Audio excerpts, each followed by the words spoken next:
संक्रमण के दैनिक मामलों में गिरावट, एक दिन में रिकॉर्ड 21.23 लाख से अधिक टेस्ट। केंद्रीय स्वास्थ्य मंत्रालय ने रविवार को जानकारी देते हुए बताया है कि पूरे देश में बीते 24 घंटों में रिकॉर्ड 21.23 लाख से अधिक लोगों का कोरोना टेस्ट किया गया है। कोरोना संक्रमण के मामलों में बीते कुछ दिनों से लगातार गिरावट देखी जा रही है, लेकिन अभी भी हर दिन 2 लाख से अधिक नए मामले सामने आ रहे हैं। ऐसे में संक्रमण को फैलने से रोकने के लिए केंद्र सरकार के साथ साथ तमाम राज्य सरकारें जरूरी एहतियाती कदम उठा रही है। इस बीच टीकाकरण अभियान को भी तेजी से आगे बढ़ाने को लेकर वैक्सीन के उत्पादन बढ़ाने पर जोर दिया जा रहा है। साथ ही अधिक से अधिक लोगों का टेस्ट किया जा रहा है। अब भारत ने कोरोना टेस्ट को लेकर एक नया रिकॉर्ड बनाया है। भारत में बीते 24 घंटों में रिकॉर्ड 23 लाख से अधिक कोविड टेस्ट किए गए हैं। केंद्रीय स्वास्थ्य मंत्रालय ने रविवार को जानकारी देते हुए बताया है कि पूरे देश में बीते 24 घंटों में रिकॉर्ड 21.23 लाख से अधिक लोगों का कोरोना टेस्ट किया गया है। मंत्रालय ने एक बयान में कहा कि भारत ने लगातार 5वें दिन 20 लाख से अधिक लोगों के कोविड टेस्ट किए हैं। मंत्रालय की ओर से जारी एक आधिकारिक विज्ञप्ति में कहा गया है, पिछले 24 घंटों में किए गए 21.23 लाख से अधिक परीक्षणों के साथ भारत ने फिर से एक दिन में किए गए उच्चतम परीक्षणों का एक नया रिकॉर्ड बनाया है। भारत ने जनवरी 2020 से प्रतिदिन अपनी टेस्ट क्षमता को लगभग 25 लाख तक बढ़ा दिया है। देश में पिछले 24 घंटों में कुल मिलाकर 21,23,782 कोविड टेस्ट किए गए। दैनिक पॉजिटिविटी दर में गिरावट। आपको बता दें कि लगातार बीते कई दिनों से दैनिक पॉजिटिविटी दर में गिरावट देखने को मिल रही है। अब 10 मई के बाद से लगातार पॉजिटिविटी दर में गिरावट दर्ज की गई है। अब दैनिक पॉजिटिविटी दर घटकर 11.34% हो गई है। इसके अलावा बीते 7 दिनों से लगातार हर दिन 3 लाख से कम नए मामले दर्ज किए हैं, जो कि बहुत ही सुकून देने वाली बात है। पिछले 24 घंटों में 2,40,842 दैनिक नए मामले दर्ज किए गए। 17 अप्रैल के बाद से एक दिन में दर्ज सबसे कम आंकड़ा है। 17 अप्रैल को कोरोना संक्रमण के 2.34 लाख नए मामले दर्ज किए गए थे। दैनिक रिकवरी की संख्या में भी इजाफा। बता दें कि जहां एक और संक्रमण के मामलों में गिरावट दर्ज की जा रही है, वहीं दैनिक रिकवरी की संख्या में बढ़ोतरी हो रही है। लगातार 9वें दिन ऐसी स्थिति रही जब दैनिक संक्रमण के नए मामलों की तुलना में रिकवरी की संख्या अधिक रही। पिछले 24 घंटों में 3,55,102 कोरोना मरीज ठीक हुए हैं। इसके साथ ही देश में अब तक कुल 2,34,25,467 मरीज रिकवर हो चुके हैं। राष्ट्रीय रिकवरी दर 88.30% तक पहुंच गई है। दूसरी ओर पिछले 24 घंटों में सक्रिय कोरोना मरीजों की संख्या 1,18,001 कम हुई है। इसके साथ भारत में अब कुल सक्रिय कोरोना मरीजों की संख्या घटकर 28,05,399 हो गई है। इसमें अब देश के कुल पॉजिटिव मामलों का 10.57% शामिल है। 7 राज्यों में 66.88% सक्रिय मामले दर्ज। आपको बता दें कि देश के केवल 7 राज्यों में कुल सक्रिय मामलों का 66.88% केस दर्ज हैं।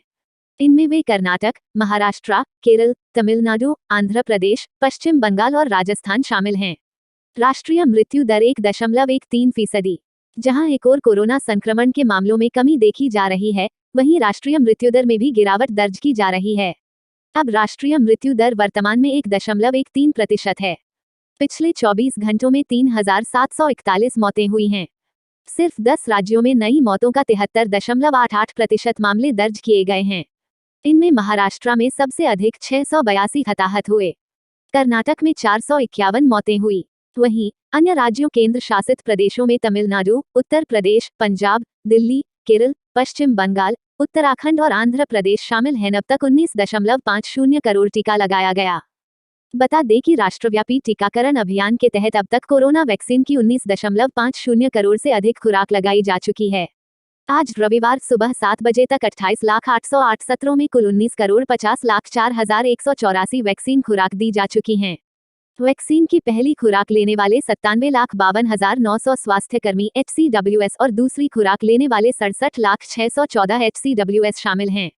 इसके अलावा 1,49,52,345। अच्छा दोस्तों, ये बात तो आपको पता चली गई होगी कि चक्रवात तूफान तोकते के बाद अब यास नाम का एक और नया तूफान आ रहा है। मैंने भी आपको DLS न्यूज के ऊपर ये अलर्ट बताया था, राइट। लेकिन मौसम विभाग की तरफ से यहाँ पर कुछ नई जानकारी निकल कर आ रही है, जो भी आपको जरूर जान लेनी चाहिए। दरअसल दोस्तों, अब जो ये नया तूफान आ रहा ना यास, ये एक तो बंगाल की खाड़ी से उठ रहा है और अगले सप्ताह तक ये हमारे भारत में दस्तक दे सकता है। अब ऐसे में इस यास तूफान के चलते कई राज्यों में अलर्ट जारी किया गया। ये देख सकते हैं कि तोकते की तबाही के बाद चक्रवात साथ यास का अलर्ट है। बंगाल की खाड़ी से ये तूफान टकराएगा, खास करके इसका असर 2 राज्यों में सबसे ज्यादा खतरा मंडरा रहा। कौन कौन से राज्य में आपको बताऊंगा। और ये 26 मई तक चक्रवात तूफान जो भारत में आ सकता है। हालांकि इसके बनने की प्रक्रिया जो है ना, वो तो 22, 23, 24 मई से ही शुरू हो जाएगी, लेकिन भारत की सीमाओं से अंदर घुसते हुए ये राज्यों तक कहर जो बर पाएगा ना, वो 26 मई तक कहर बरपा सकता है। अब ऐसे में किन किन राज्यों के लिए इस नए तूफान का अलर्ट है। हालांकि तोकते तूफान तो अब कमजोर हो चुका, काफी ठंडा पड़ चुका। तोकते ने भी दोस्तों बहुत भयंकर तबाही मचाई थी। गुजरात के अंदर लगभग 45-50 लोग तोकते के कारण मारे गए थे। मैंने आपको कल सारे डेटा भी बताए थे,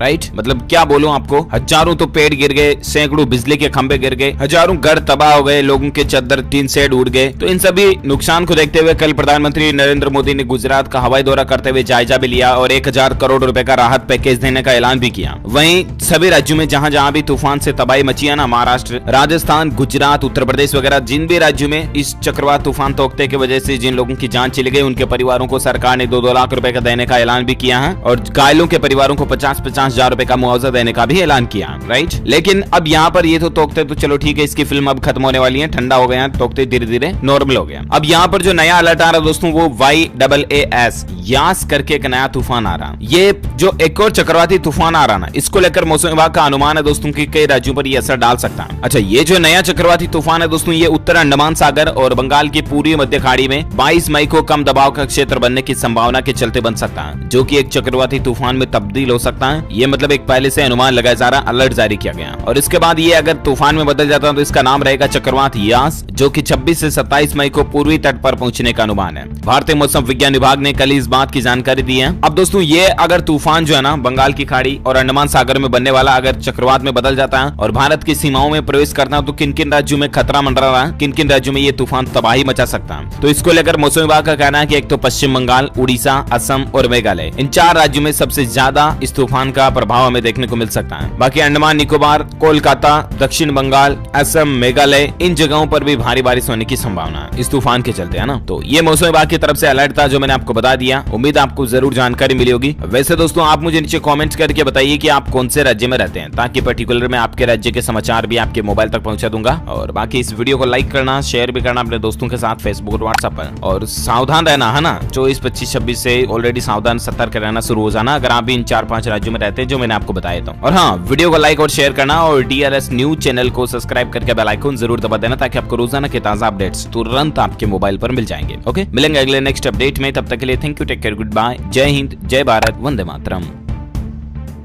58,000 करोड़ रुपए, 58,000 करोड़ रुपए। नमस्कार, जय हिंद, वंदे मातरम भाइयों और बहनों, स्वागत है आपका भारत के सबसे बड़े सरकारी न्यूज चैनल पर। तो दोस्तों, टुडे ब्रेकिंग न्यूज के साथ देश और राज्य की 10 बड़ी ताजा खबरों को लेकर इस वीडियो में हम आपके सामने हाजिर हो चुके हैं। साथ ही में दोस्तों, कोरोना वायरस, लॉकडाउन, राशन वितरण और मोदी सरकार की नई योजना से जुड़ी हर छोटी से छोटी खबर और अपडेट भी इस वीडियो में देने वाले हैं। तो दोस्तों, आज की सबसे पहली और सबसे बड़ी खबर की बात करें तो स्वास्थ्य मंत्रालय ने आज कोरोना के नए आंकड़े जारी किए हैं, जिसके तहत पिछले 24 घंटों में कोरोना के 2,68,000 नए मामले सामने आए हैं। वहीं 4,529 लोगों की कोरोना की वजह से पिछले 24 घंटों में मौत हो गई है। तो दोस्तों, मौत के मामले में कोरोना ने आज फिर एक नया रिकॉर्ड कायम किया है। साथ ही इस राज्य सरकार ने किसानों को 10,000 रुपए, रेहड़ी पटरी वालों को 3,000 रुपए और मजदूरों को 2,000 रुपए सीधे उनके बैंक खाते में देने का ऐलान किया है। तो दोस्तों, किस किस राज्य के लोगों को ये फायदा मिलेगा वो भी जानेंगे। और 10वीं के छात्रों के लिए भी आज CBSE ने एक बड़ी घोषणा की है। इसके अलावा केंद्र सरकार ने आज किसानों के पक्ष में एक बहुत ही बड़ा और ऐतिहासिक फैसला लिया है, जिससे किसानों को आज से ही ये एक बड़ा फायदा होने वाला है। तो दोस्तों, आखिर में ऐसा कौन सा फैसला लिया गया है, कुछ ही देर में जानने को मिलेगा।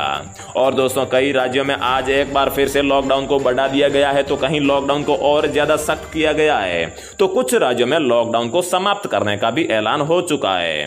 तो दोस्तों, ऐसे में आप लोगों को जान लेना चाहिए कि बीते 24 घंटों में भारत के किन किन राज्यों या फिर शहरों में लॉकडाउन लगाया गया है या फिर हटाया गया है, और ऐसे में क्या खुला रहेगा, क्या रहेगा बंद, सब कुछ इस वीडियो में जानने को मिलेगा।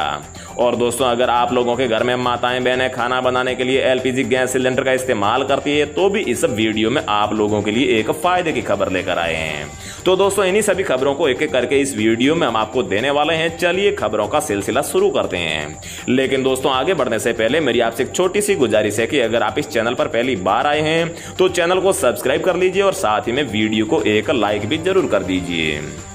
तो दोस्तों आज की सबसे पहली और सबसे बड़ी खबर की बात करें तो किसानों के पक्ष में केंद्र सरकार का ऐतिहासिक फैसला। अब डीएपी फर्टिलाइजर के हर बैग पर मिलेगी 1200 रुपए की सब्सिडी। जी हां दोस्तों, केंद्र सरकार ने किसानों के पक्ष में ऐतिहासिक फैसला लेते हुए तय किया है कि डीएपी फर्टिलाइजर मतलब कि खाद के एक बैग पर अब किसानों को 1200 रुपए की छूट दी जाएगी। प्रधानमंत्री नरेंद्र मोदी की अध्यक्षता में हुई उच्च स्तरीय बैठक में डीएपी फर्टिलाइजर पर दी जाने वाली सब्सिडी में 140% इजाफे का फैसला किया है। इससे किसानों को 2400 रुपए में मिलने वाला डीएपी फर्टिलाइजर का एक बैग अब 1200 रुपए में ही मिल जाएगा। हालांकि इस फैसले के बाद केंद्र सरकार को सब्सिडी के मद में 14,775 करोड़ रुपए का अतिरिक्त खर्च आएगा। बता दें कि अब तक डीएपी फर्टिलाइजर मतलब कि डीएपी खाद के एक बैग पर किसानों को सिर्फ 500 रुपए की ही छूट मिलती थी। तो दोस्तों आपको केंद्र सरकार का यह फैसला कैसा लगा है, अपनी राय कमेंट बॉक्स में जरूर बताइएगा। नेक्स्ट अपडेट की बात करें तो दोस्तों पीएम मोदी ने चक्रवात प्रभावित इस राज्य के लिए 1000 करोड़ की तत्काल सहायता की घोषणा की है। जी हां दोस्तों, प्रधानमंत्री नरेंद्र मोदी ने चक्रवात ताउते से प्रभावित गुजरात के लिए 1000 करोड़ रुपए की तत्काल आर्थिक सहायता की घोषणा की है। एक आधिकारिक विज्ञप्ति में यह जानकारी दी गई है। उन्होंने ताउते से प्रभावित सभी राज्यों में चक्रवात संबंधी घटनाओं में मारे गए परिजनों के लिए या फिर मारे गए लोगों के लिए 2-2 लाख रुपए और घायलों के लिए 50,000 रुपए के मुआवजे की भी घोषणा की है।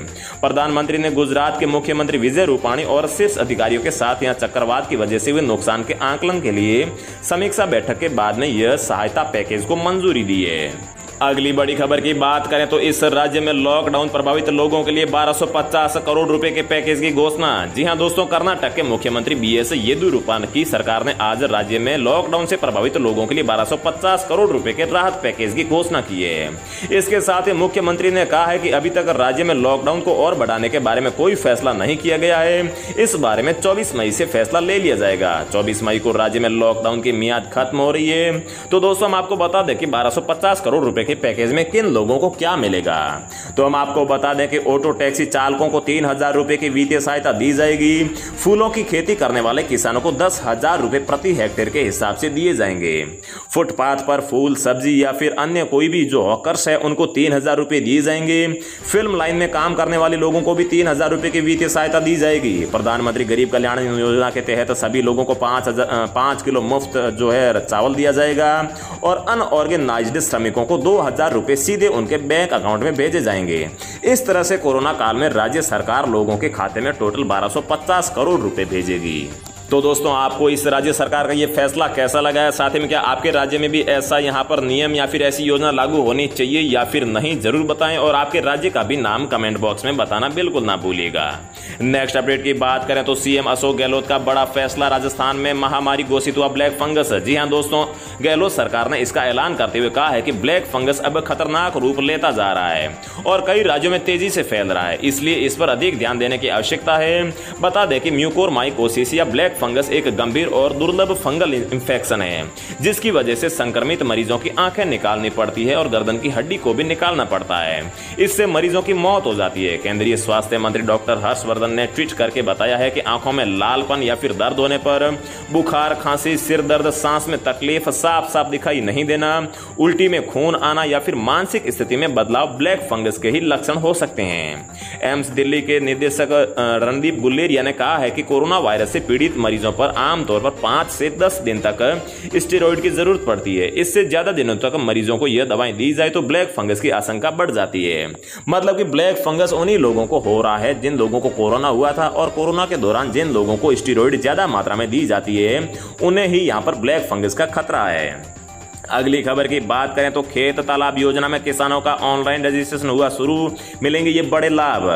जी हां दोस्तों, उत्तर प्रदेश के कृषि विभाग की ओर से चलाई जा रही खेत तालाब योजना का लाभ लेने के इच्छुक किसानों का 18 मई से रजिस्ट्रेशन शुरू हो चुका है। किसान अपने खेत पर सरकार से कुल लागत का 50% सरकारी अनुदान लेकर तालाब बनवा सकते हैं। सबसे पहले यह योजना बुंदेलखंड में शुरू की गई थी। मतलब कि अगर आप कोई खेत में तालाब बनवाते हैं जो लगभग 7 लाख में बनता है तो उसकी आधी मतलब कि 3.5 लाख रुपए आपको सरकार सब्सिडी दे देगी। लखनऊ मंडल के कृषि उप निवेशक सीपी श्रीवास्तव ने बताया कि खेत में ऐसे बनाए तालाब में बारिश का पानी एकत्रित होता है, साथ ही जमीन के नीचे से प्राकृतिक पानी के स्रोत भी फूटते हैं। ऐसे तालाब में किसान सिंगाड़ा बो सकते हैं, मछली पालन कर सकते हैं, साथ ही अपने खेतों की सिंचाई भी कर सकते हैं, पशुओं के लिए पानी का इंतजाम भी कर सकते हैं। ऐसे तालाब के चारों ओर वृक्षारोपण भी किया जा सकता है।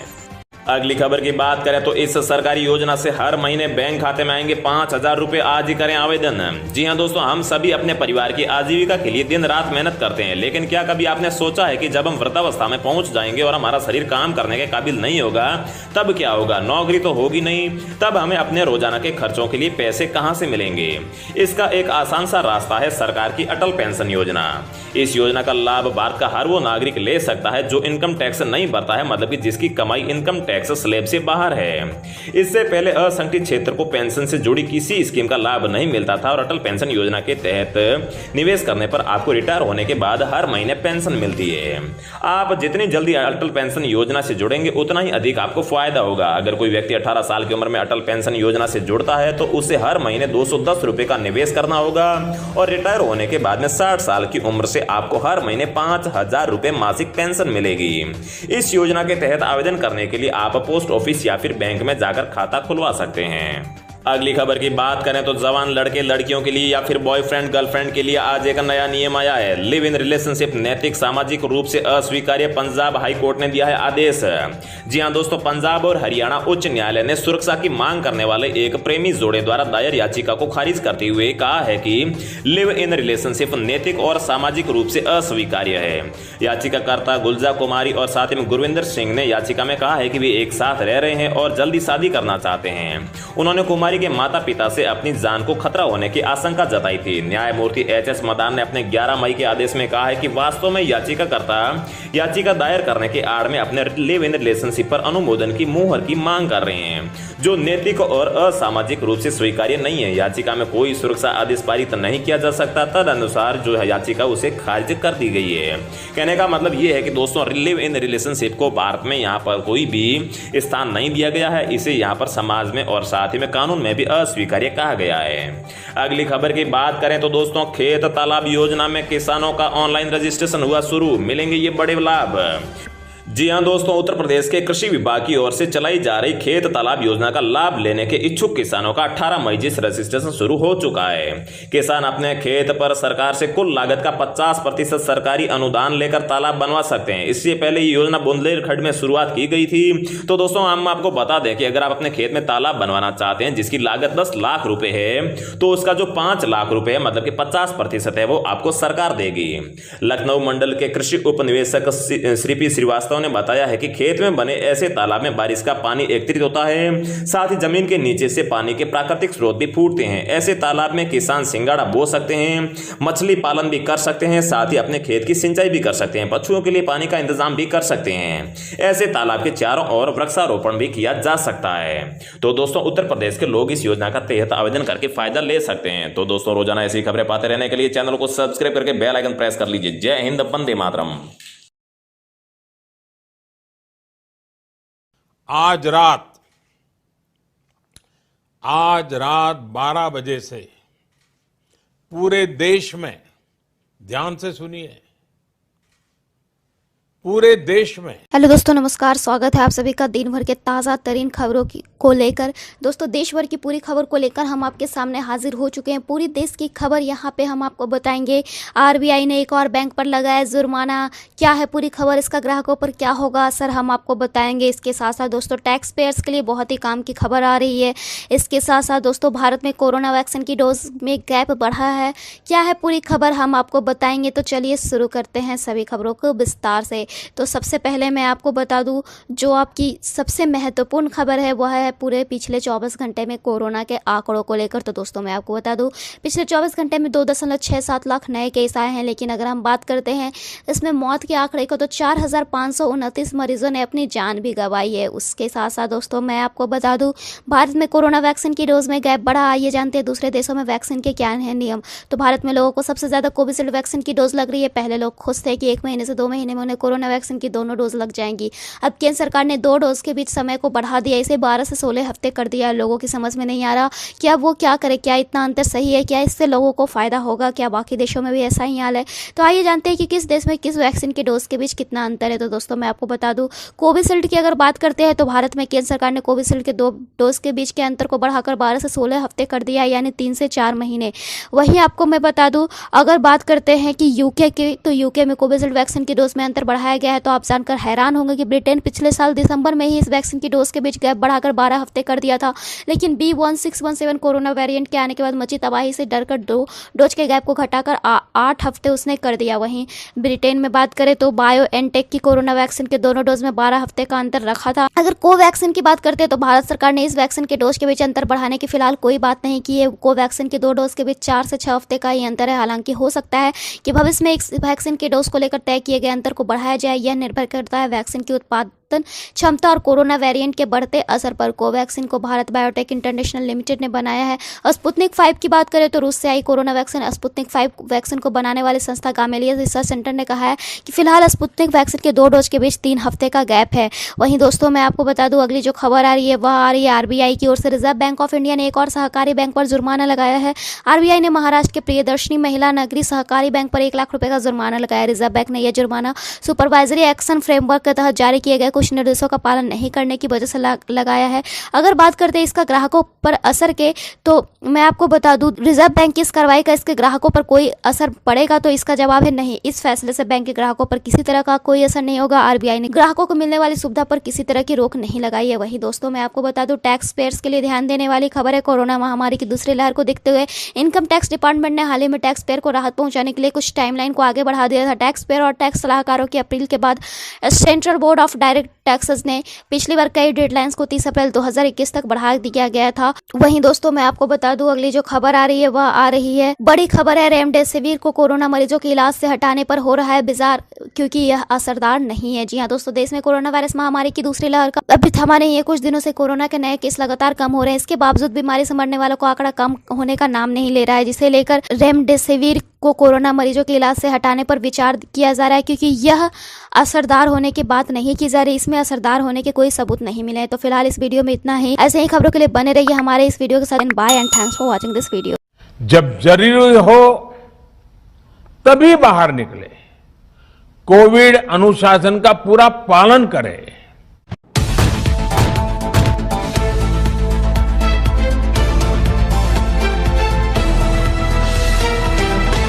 दोस्तों स्वागत करते हैं बिंदास खबरें में, जहां हम आपको बताते हैं देश दुनिया की ताजा बड़ी खबरें।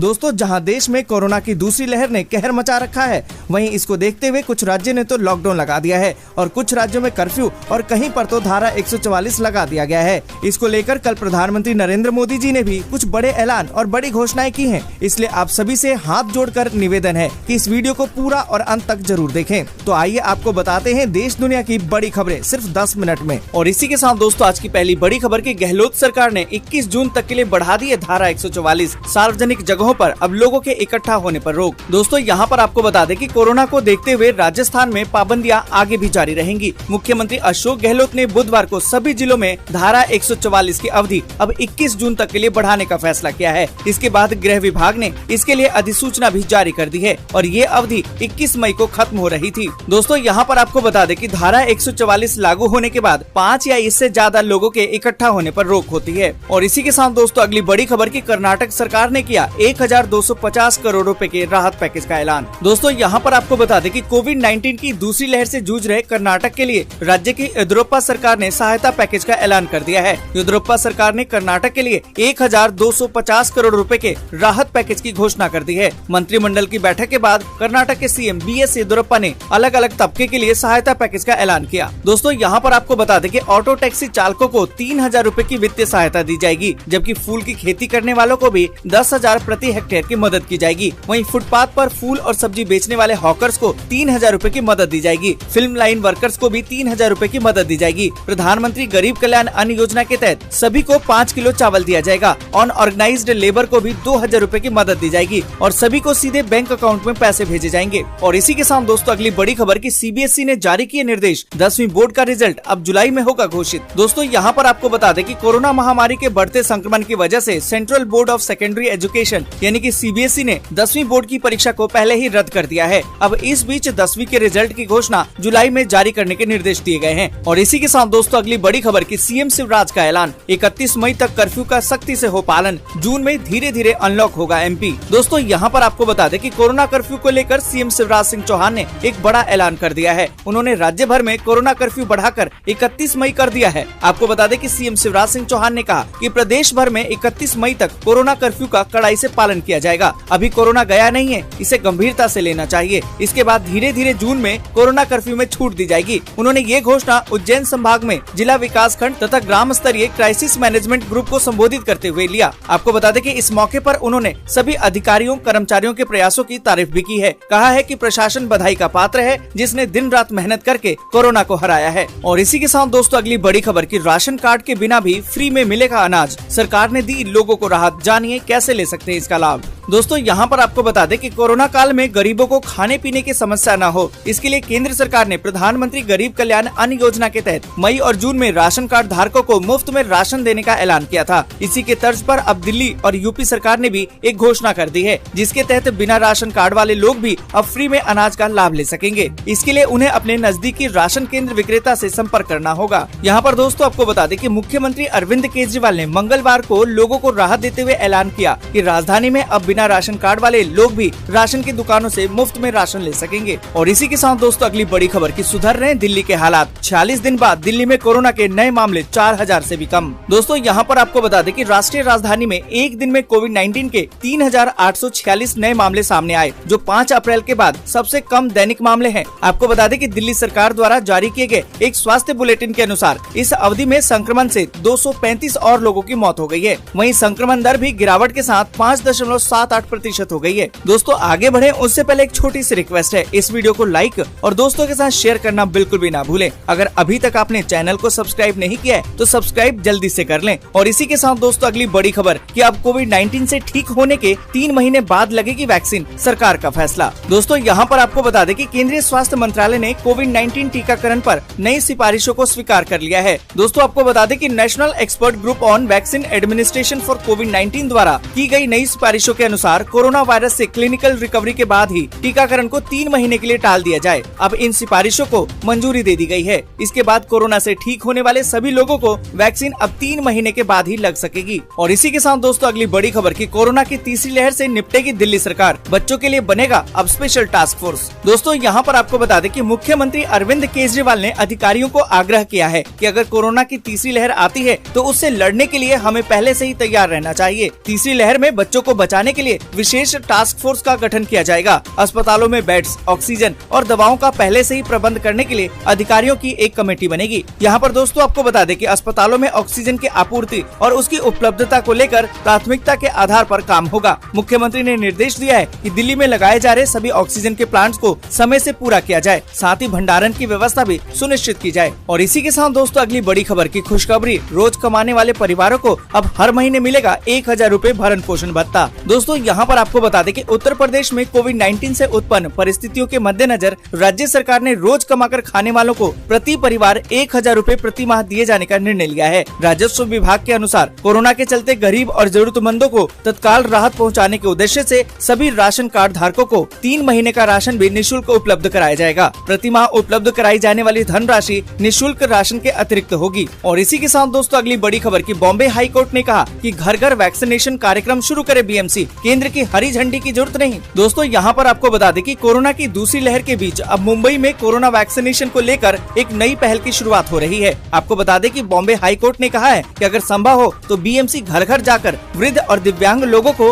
वैक्सीन दे। इसके लिए केंद्र सरकार की हरी झंडी की आवश्यकता नहीं है। जस्टिस दीपांकर गुप्ता और जस्टिस जीएस कुलकर्णी की पीठ ने कहा कि अगर केंद्र सरकार ने इसकी मंजूरी नहीं भी दी है तो भी बीएमसी इसे शुरू कर सकता है। और इसी के साथ दोस्तों अगली बड़ी खबर की राजस्थान सरकार ने ब्लैक फंगस को घोषित कर दिया महामारी, राज्य में तेजी से बढ़ रहे केस। दोस्तों यहाँ पर आपको बता दें कि राजस्थान सरकार ने कोरोना वायरस संक्रमण से ठीक होने वाले मरीजों में सामने आ रहे म्यूकरमाइकोसिस यानी कि ब्लैक फंगस रोग को बुधवार को महामारी घोषित कर दिया। राज्य के चिकित्सा और स्वास्थ्य विभाग ने इस बारे में बुधवार को अधिसूचना भी जारी कर दी है। आपको बता दें कि कोरोना संक्रमण को मात दे चुके कई लोगों को अब ब्लैक फंगस शिकार बना रहा है। देश में कई राज्यों में ब्लैक फंगस के मामले तेजी से बढ़ रहे हैं। दोस्तों यहाँ पर आपको बता दें कि विशेषज्ञों के अनुसार ये बीमारी कोरोना वायरस से ठीक हुए मधुमेह के मरीजों यानी कि डायबिटीज के जो मरीज हैं उनमें अधिक हो रही है। इस बीमारी में पीड़ित की आंखों की रोशनी जाने के साथ ही जबड़े तक को निकालने की नौबत आ रही है। और इसी के साथ दोस्तों अगली बड़ी खबर की पीएम नरेंद्र मोदी ने कहा कि ताउते तूफान से नुकसान का आंकलन करके केंद्र से साझा करे राज्य सरकारें, तत्काल दी जाएगी वित्तीय सहायता। दोस्तों आपको बता दें कि प्रधानमंत्री नरेंद्र मोदी ने बुधवार को कहा कि केंद्र सरकार और प्रभावित राज्यों की सरकारें मिलकर काम कर रही है।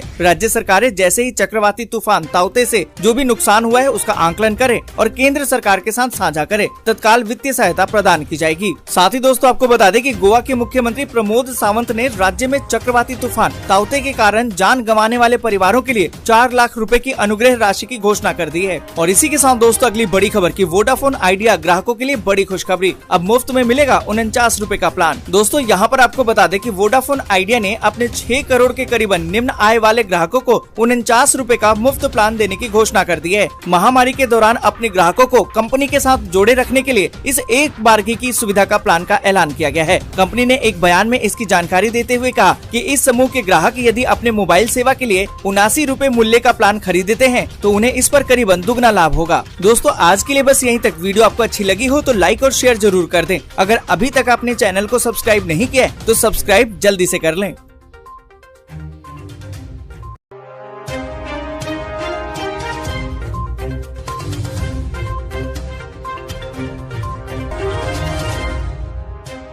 नमस्कार दोस्तों, एक बार फिर आपका स्वागत करते हैं ब्राइट फैक्ट्स में, जहां हम आपके लिए हर दिन लेकर आते हैं देश और दुनिया की 50 सबसे बड़ी खबरें। दोस्तों आज देश से बहुत बड़ी बड़ी खबरें निकल कर आ रही हैं जो आपके लिए जानना बेहद जरूरी है, तो इस वीडियो को शुरू से लेकर आखिर तक जरूर देखिएगा। तो आइए बिना देरी शुरू करते हैं आज की खबरों का सिलसिला और जानते हैं देश की 50 बड़ी खबरें सिर्फ 10 मिनट में।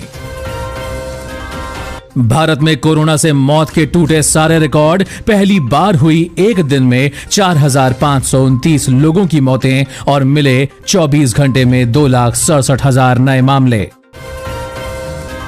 गुजरात में कल ताउते तूफान ने मचाई तबाही, 16,000 से ज्यादा घर हुए तबाह, 45 से ज्यादा लोगों की हुई मौत। तूफान पर पीएम नरेंद्र मोदी ने किया 1,000 करोड़ रुपए की मदद का ऐलान, तूफान में मारे गए लोगों के परिवारों को मिलेगा 2-2 लाख का मुआवजा। उज्जैन में 31 मई तक बढ़ गया लॉकडाउन, सीएम की रिव्यू मीटिंग के बाद लिया गया फैसला। किसान आंदोलन में भी कोरोना ने दी दस्तक, 5 किसानों की हुई मौत और मिले कोरोना पॉजिटिव। दिल्ली सरकार का ऐलान, कोरोना से अनाथ हुए बच्चों को 25 साल की उम्र तक मिलेगी हर महीने 2,500 रुपए की पेंशन और मुफ्त शिक्षा। कोरोना के बीच योगी सरकार का बड़ा ऐलान, अब गरीबों और जरूरतमंदों को 3 महीने तक मिलेगा मुफ्त राशन। Xiaomi अपने ग्राहकों को देगी 2 महीने की अतिरिक्त वारंटी, लॉकडाउन के चलते कंपनी ने लिया फैसला। ICICI बैंक ग्राहक अब ATM कार्ड के बिना ही निकाल सकेंगे पैसे। यूपी के कोरोना अस्पताल में सफाई के बहाने मरीजों के मोबाइल चुराने वाले 3 लोग किए गए गिरफ्तार। चक्रवाती तूफान ताउते के बाद एक और नए चक्रवात की आहट ने उड़ाई सरकार की नींद, 23 से 24 मई के आसपास बंगाल की खाड़ी में आएगा तूफान। कल दिल्ली, राजस्थान, उत्तर प्रदेश और मध्य प्रदेश में दिखा ताउते तूफान का असर, हुई जमकर बारिश। तेजी से पिघल रहा है बर्फ का पहाड़, पूरे विश्व में तबाही की आशंका, कुछ सालों में बांग्लादेश, मालदीव के डूबने का पैदा हुआ खतरा। गाजियाबाद में युवक की पीट कर हत्या, 4 बच्चों की मां से था प्रेम प्रसंग। कोरोना के बाद अब राजस्थान में ब्लैक फंगस की गई महामारी घोषित, मिले 100 से ज्यादा मामले। राम रहीम ने सरकार से की अपील, कहा 21 दिन के लिए जेल से आना चाहता है बाहर। पाकिस्तान के नए राष्ट्रीय सुरक्षा सलाहकार के रूप में मोहिद यूसुफ को किया गया नियुक्त। कोरोना के खिलाफ लड़ाई में आगे आया इसरो, बनाया स्वदेशी ऑक्सीजन कंसंट्रेटर। चीन से दोस्ती बढ़ा रहा ईरान, 25 साल के लिए किया $400 अरब का महासमझौता। लॉन्च हुआ जबरदस्त फीचर्स वाला लैपटॉप इंटेल अवीटा, कीमत 18,000 से भी कम। चीन ने एक बार फिर LAC पर शुरू की हलचल, चीनी सैनिक पाए गए अभ्यास करते हुए। पड़ोसी देश नेपाल में महसूस हुए भूकंप के भारी झटके, स्केल पर 5.8 रिएक्टर मापी गई तीव्रता। 21 करोड़ की हेरोइन के साथ केन्याई महिला एयरपोर्ट से की गई गिरफ्तार। रूस और चीन से 5 गुना ज्यादा कोरोना वैक्सीन दान करेगा अमेरिका, बिडेन ने की घोषणा। 290 अंक गिरकर 50,000 के नीचे बंद हुआ सेंसेक्स। दिल्ली में लॉकडाउन की वजह से बैंड बाजे वालों के सामने आया रोजी रोटी का संकट, आज नेताओं के घर के बाहर बैंड बजा बजा कर करेंगे प्रदर्शन। गुजरात में ताउते तूफान से हजारों घरों को हुआ भारी नुकसान, पीएम मोदी ने किया हवाई सर्वे। 18 से 44 साल वाले 10 लाख लोगों को टीका लगाने वाला पहला राज्य बना राजस्थान। उत्तर प्रदेश में शादी और अन्य समारोह में अब एक समय में सिर्फ 25 ही लोग हो सकेंगे शामिल। महंगा पड़ा हमास को इजराइल से टक्कर लेना, गाजा में नर्क बनी जिंदगी, बमबारी से तबाह हुई सभी सुविधाएं। 809 रुपए वाला LPG गैस सिलेंडर मिलेगा सिर्फ 9 रुपए में, पेटीएम ने शुरू किया ऑफर। कार ड्राइवर ने सिगरेट पीते हुए निकाला सैनिटाइजर तो लग गई आग, चंद मिनटों में जल गई कार। और केंद्र सरकार की व्हाट्सएप को चेतावनी, कहा नई प्राइवेसी पॉलिसी वापस ले वरना करेंगे सख्त कार्रवाई। साथ ही उत्तराखंड में लॉकडाउन से परेशान व्यापारियों ने हाथ में थाली कटोरा लेकर किया प्रदर्शन। चीन में अचानक हिलने लगी गगनचुंबी इमारत, डरकर भागने लगे लोग, वीडियो हुआ वायरल। भगौड़े विजय माल्या को बड़ा झटका, लंदन हाई कोर्ट ने याचिका खारिज, कर्ज वसूली के लिए जल्द लाया जाएगा भारत। और घर में हुआ झगड़ा, हाई टेंशन पर चढ़ गया युवक, किया जमकर हंगामा। इसी के साथ अब जानते हैं दोस्तों देश के कुछ बड़े राज्यों के कोरोना के हालात। तमिलनाडु में बीते 24 घंटे में कोरोना के 33,059 नए मामले आए सामने, 364 मरीजों की गई जान। हरियाणा में बीते 24 घंटे में कोरोना के 7,774 नए केस, 124 मरीजों की हुई मौत। झारखंड में बीते 24 घंटे में 2,925 नए पॉजिटिव केस आए, 63 मरीजों की मौत। दिल्ली में आज कोरोना के 3,846 नए केस, 235 मरीजों की हुई मौत। मध्य प्रदेश में मिले 5,412 कोरोना के नए मरीज, हुई 77 लोगों की मौत। गुजरात में मिले कोरोना के 7,135 नए मामले और 81 लोगों की गई जान। उत्तर प्रदेश में कोरोना के पिछले 24 घंटे में 7,336 नए मामले आए सामने, रिकवरी रेट पहुंचा 91.4% पर। और महाराष्ट्र में मिले कोरोना के 26,616 नए मामले और हुई 516 लोगों की मौत। बिहार में कोरोना संक्रमण दर में आई और गिरावट, एक दिन में मिले 6,286 नए मामले। और पिछले 24 घंटे में छत्तीसगढ़ में मिले कोरोना के 7,594 नए मामले, 172 मरीजों की हुई मौत। साथ ही राजस्थान में कोरोना के 11,597 नए केसेस आए सामने, 157 लोगों की हुई मौत। उत्तराखंड में 24 घंटे में मिले 3,719 नए संक्रमित, 223 लोगों की हुई मौत। और इसी के साथ दोस्तों आज की खबरों में बस इतना ही। अगर आपको भी ये खबरें पसंद आई तो इस वीडियो को एक लाइक जरूर करें, साथ ही अपने फ्रेंड्स एंड फैमिली के साथ इसे शेयर भी जरूर करें। वीडियो अच्छा लगा तो वीडियो के बारे में कमेंट करके हमें जरूर बताएं आपको कैसी खबरें पसंद आई, आप किस प्रकार की खबरें हमारे साथ और देखना चाहेंगे, अपने सुझाव भेजें। इसी के साथ अगर आप ऐसी ही खबरें अपने मोबाइल फोन पर हर रोज देखना चाहते हैं तो बस हमारे चैनल ब्राइट फैक्ट्स को सब्सक्राइब कीजिए। सब्सक्राइब करने के लिए नीचे दिए गए इस लाल बटन को दबाएं, साथ ही साथ में दिए गए इस बेल आइकन को दबाकर ऑल पर क्लिक करना ना भूलें, ताकि आपको हमारी सभी खबरें आपके मोबाइल पर लगातार समय पर मिलती रहे। हर गरीब का जो सपना है अपने भावी पीढ़ी के लिए मेरी सरकार का भी वही सपना है जो मेरे हर गरीब की भावी पीढ़ी के लिए सपना। केंद्र सरकार की पहल से गरीबों के सपने पूरे हो रहे हैं। केंद्र सरकार का प्रयास है कि प्रधानमंत्री आवास योजना के तहत हर गरीब को छत मिले ताकि कोई भी बेघर न रहे।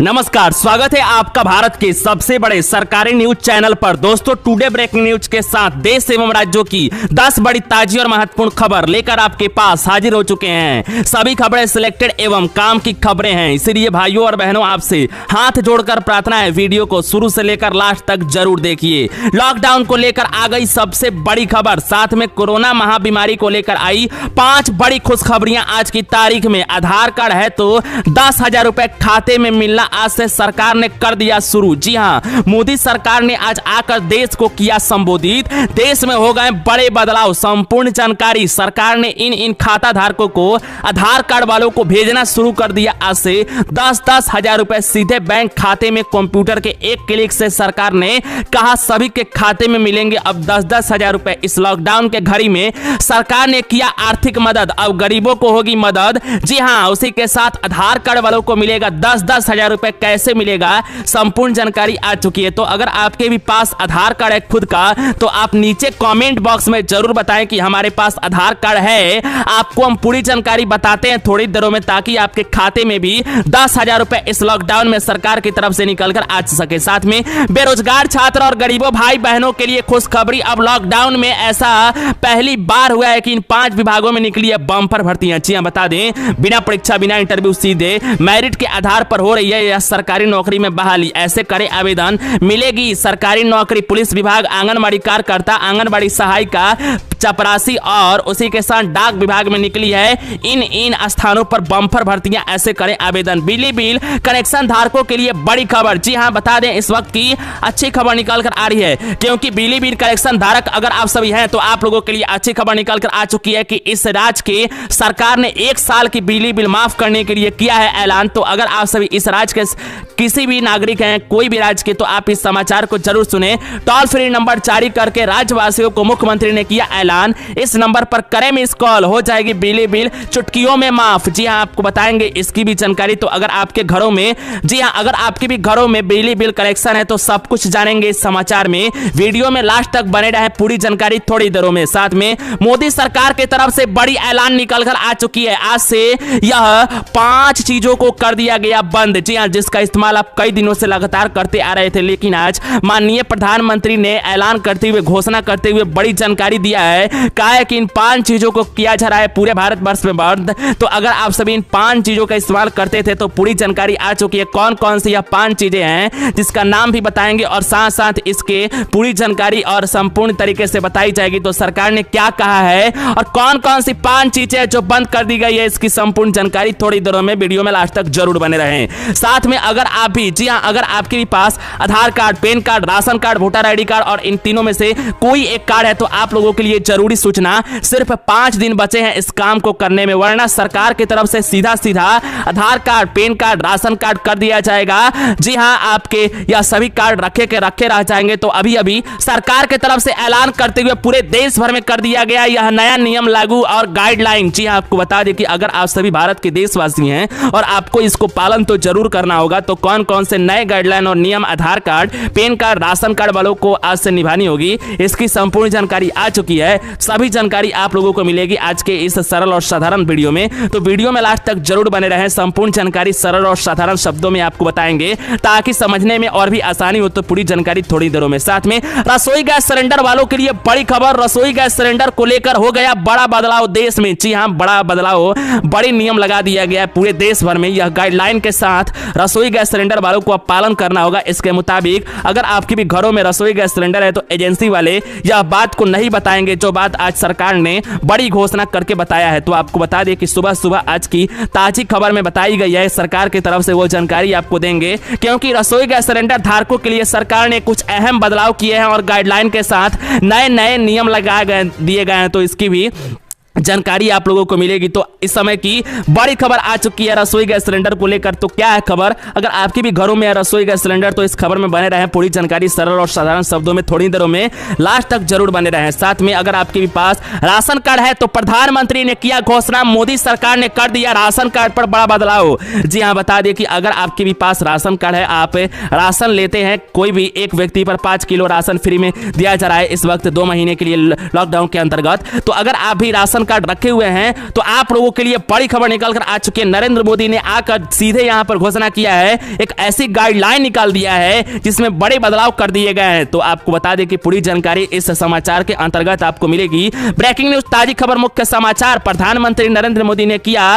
राशन कार्ड के लिए बड़ी घोषणा, नया नियम जारी। पूरी जानकारी, संपूर्ण जानकारी थोड़ी देरों में वीडियो में अंतिम तक जरूर बने रहें। साथ में अगर आप सभी अनपढ़ हैं, 5वीं पास, 8वीं पास, 10वीं पास, 12वीं पास, ग्रेजुएशन पास छात्र छात्राएं हैं, बेरोजगार हैं, आप लोगों के लिए सरकारी नौकरी के लिए सरकार ने लिया अहम फैसला। इस लॉकडाउन में भी निकाल कर आई 8 विभागों में बम्पर भर्तियां, जैसे कि आंगनबाड़ी कार्यकर्ता, आंगनबाड़ी सहायिका, सुपरवाइजर, डाक विभाग भर्ती। जी हां, स्टेट बैंक ऑफ इंडिया में भर्ती, रेलवे भर्ती और डाकिया की भर्ती। जी हां, आंगनबाड़ी कार्यकर्ता के साथ भारतीय डाकिया की भर्ती या पुलिस भर्ती, सारे विभागों में निकली है। इन पदों पर आवेदन करने के लिए होगी लास्ट तारीख इस तारीख को। तो कैसे करेंगे आवेदन, अगर आप सभी अनपढ़ हैं, 5वीं पास, 8वीं पास, 10वीं पास, 12वीं पास, ग्रेजुएशन पास या पोस्ट ग्रेजुएट हैं, तो पूरी जानकारी आप लोग देखें, संपूर्ण जानकारी थोड़ी देरों में। इनमें कोई ऐसे यहां पर विभाग निकाल कर आ रहे हैं जिसमें बिना परीक्षा, बिना इंटरव्यू, सीधे मेरिट के आधार पर भी हो रही है बहाली। इसकी भी जानकारी, पूरी जानकारी थोड़ी देरों में, तो वीडियो में लास्ट तक जरूर बने रहें। साथ में 10 ऐसे सरकारी बैंकों में खाता, तो अभी की आई सबसे बड़ी ब्रेकिंग न्यूज, बड़ी खबर। जी हां, 10 ऐसे सरकारी बैंकों में खाता, तो सरकारी बैंक की तरफ से सरकार ने बदल दिए यह सारे नियम। पुराने नियम हो गए बंद। सरकारी बैंक में जल्दी करे, पैसा है तो निकाल दें, वरना पैसे भी हो जाएंगे बर्बाद और खत्म। क्योंकि एप्लीकेशन के अंतर्गत सरकार ने इन 5 एप्लीकेशनों को अपने मोबाइल में नहीं डाउनलोड करने के लिए कहा है। तो सरकारी बैंक में कौन कौन से बैंक हैं जो यह जानकारी अलर्ट अपने ग्राहकों को दिए हैं, इसकी संपूर्ण जानकारी निकल कर आ चुकी है। तो थोड़ी देर में आपको इसकी भी जानकारी मिलेगी। तो दोस्तों और भाइयों बहनों, आज के समाचार में हम आपको इन्हीं सभी महत्वपूर्ण खबरों की जानकारी एक एक करके विस्तार में देने वाले हैं। चैनल पे नए आए हैं, चैनल को सब्सक्राइब करें, पास में आए हुए घंटे के निशान को दबाकर इस वीडियो को लाइक, अपने दोस्तों में जरूर शेयर करें। दोस्तों, हमारे चैनल पर गिवअवे यानी कि महाप्रतियोगिता चिकन कंपटीशन चल रही है, जिसके अंतर्गत आप सभी सैमसंग ओप्पो के स्मार्टफोन बिल्कुल फ्री में आप सभी जीतेंगे चैनल की तरफ से। इसके लिए आपको एक सरल सा क्वेश्चन का जवाब देना होता है। दोस्तों, आज का प्रश्न आप सभी जरूर बताएं कि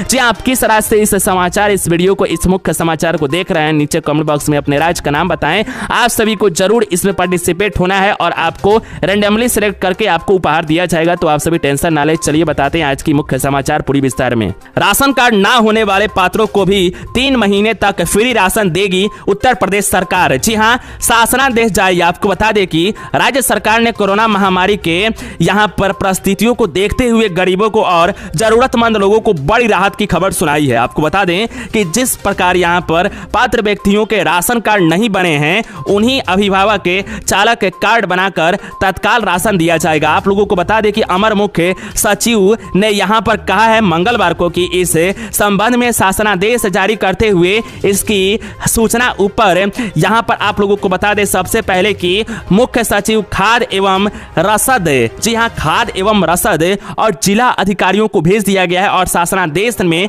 कहा गया है कि जिन पात्र और व्यक्तियों के राशन कार्ड नहीं बने हुए हैं उन लोगों को और उसी के साथ अभियान चलाकर इसके राशन कार्ड बनाए जाएंगे और जिससे उन्हें भी मुफ्त राशन मिलेगा और लाभ भी मिलेगा। आप लोगों को बता दें कि अगर आपके पास राशन कार्ड नहीं है, आप उत्तर प्रदेश से हैं, तो आप लोग नीचे कमेंट बॉक्स में बताएं और आपको अब से यहां पर राशन मिलेगी, वो भी 3 महीना बिल्कुल फ्री में, कोई भी पैसा देने की आवश्यकता नहीं है, सबको मिलेगा राशन। जी आपको बता दें इस वक्त की ब्रेकिंग न्यूज, ताजी खबर, मुख्य समाचार निकल कर आ चुकी है। शासनादेश ने कहा कि राशन कार्ड धारकों को जून, जुलाई और अगस्त का राशन मुफ्त में दिया जाएगा। केंद्र सरकार द्वारा जारी किए गए दिशा निर्देश के अनुसार मुफ्त में राशन दिया जाएगा। मुफ्त में राशन देने के लिए विभाग एवं खाद्य और रसद विभाग के तरफ से आपको बता दें कि पूर्ण में ही यहाँ पर अतिरिक्त बजट आवंटन किया गया है और वित्तीय वर्ष 2021-22 में यहाँ पर आप लोगों को बता दें कि बड़ी खबर ब्रेकिंग न्यूज सामने निकल कर आ चुकी है कि वितरण प्रणाली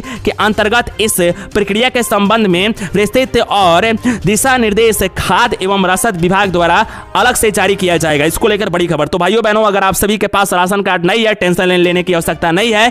3 महीने तक राशन बिल्कुल फ्री में यूपी सरकार आप लोगों को देगी। चलिए बढ़ते हैं अगली खबर विस्तार में जान लेने के लिए। अपनी बेटिया की उज्जवल भविष्य के लिए इस योजना में करें निवेश, उच्च शिक्षा और शादी में मिलेगी मदद। जी हां, आपको बता दें कि अगर आप अपनी बेटियों की उच्च शिक्षा देखना चाहते हैं, शादी अच्छे घर में करना चाहते हैं, उसकी मदद चाहिए, तो आपकी बेटी के उज्जवल भविष्य के लिए इस योजना में आपको करना होगा निवेश। जी हां, तो आपको बताएंगे। सबसे पहले बता दें कि भारतीय डाक के विभाग के वेबसाइट के अनुसार न्यूनतम 250 रुपए की राशि इस खाते में खुलवाया जा सकता है। आप लोगों को बता दें, जैन कोई भी यानी कि बकायल जैन कोई भी व्यक्ति इस स्कीम 1 साल तक न्यूनतम 250 रुपए से लेकर अधिकतम 1.5 लाख रुपए तक निवेश कर सकता है। उसी के साथ आपको बता दें कि एक्सपर्ट इस बात पर जोर डालते हैं कि हमें कोई उम्र से ही यानी नौकरी की शुरुआत के साथ ही बचत और निवेश की आदत डालनी शुरू कर देनी चाहिए। उसको लेकर खबर निकल कर आ रही है कि आप अपनी बेटियों की अगर उज्जवल भविष्य देखना चाहते हैं तो आप इस योजना में जरूर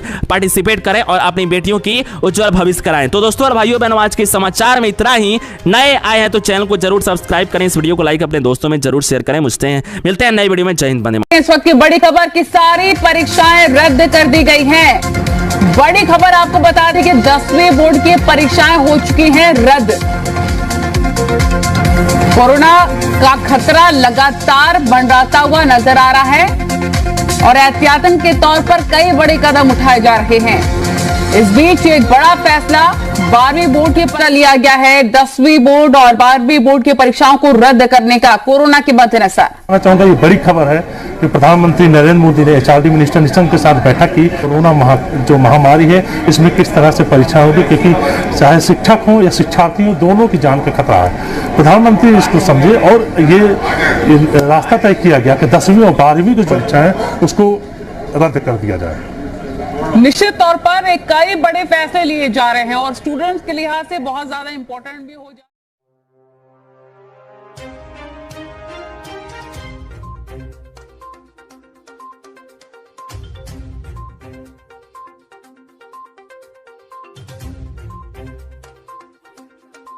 भारत का किसान खुल करके खेती करेगा, जहां मन आएगा अपनी उपज बेचेगा, जहां ज्यादा पैसा मिलेगा वहां बेचेगा, किसी बिचौलिए का मोहताज नहीं रहेगा।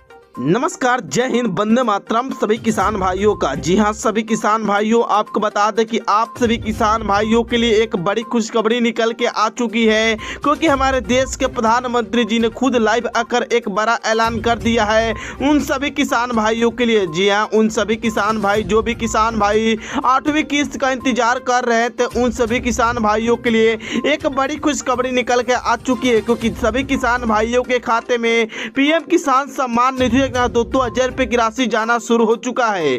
तो दोस्तों, अभी तक आप सभी किसान भाइयों के खाते में 2,000 रुपए की राशि नहीं आई है, तो आपको यह पैसा कैसे मिलेगा और अब कौन सा काम करना होगा, इसी के बारे में आज की इस वीडियो में हम आप सभी किसान भाइयों को बताने वाले हैं। वही साथ में उन सभी किसान भाइयों को बता दें कि जिनका नाम पीएम किसान सम्मान निधि में रजिस्टर हो चुका है, दोस्तों बता दें कि 4 लाख से अधिक किसानों का नाम लिस्ट से हटा दिया गया है। तो दोस्तों आपका भी नाम कहीं इस लिस्ट में तो नहीं है, इसके बारे में आज के इस वीडियो में बताएंगे और साथ में बताएंगे कि अगर आपके खाते में 8वीं किस्त आ चुकी है तो आप कैसे चेक कर सकते हैं, इसकी भी संपूर्ण जानकारी देंगे। तो आप लोग इस वीडियो में बिना काटे भगाए अंत तक जरूर बने रहेगा। उन सभी किसान भाइयों को बता दें कि बजट 2021 में एक नई घोषणा निकल के आ चुकी है। जी हाँ दोस्तों, बता दें कि बजट में जी हाँ मोदी सरकार ने कहा डाला है कि उन सभी किसान भाइयों को खाद का भी पैसा दिया जाएगा। तो यह खाद खाद का पैसा आप सभी किसान भाइयों को कब से मिलने वाला है, इसके लिए आपको कौन कौन से डॉक्यूमेंट जमा करना होगा,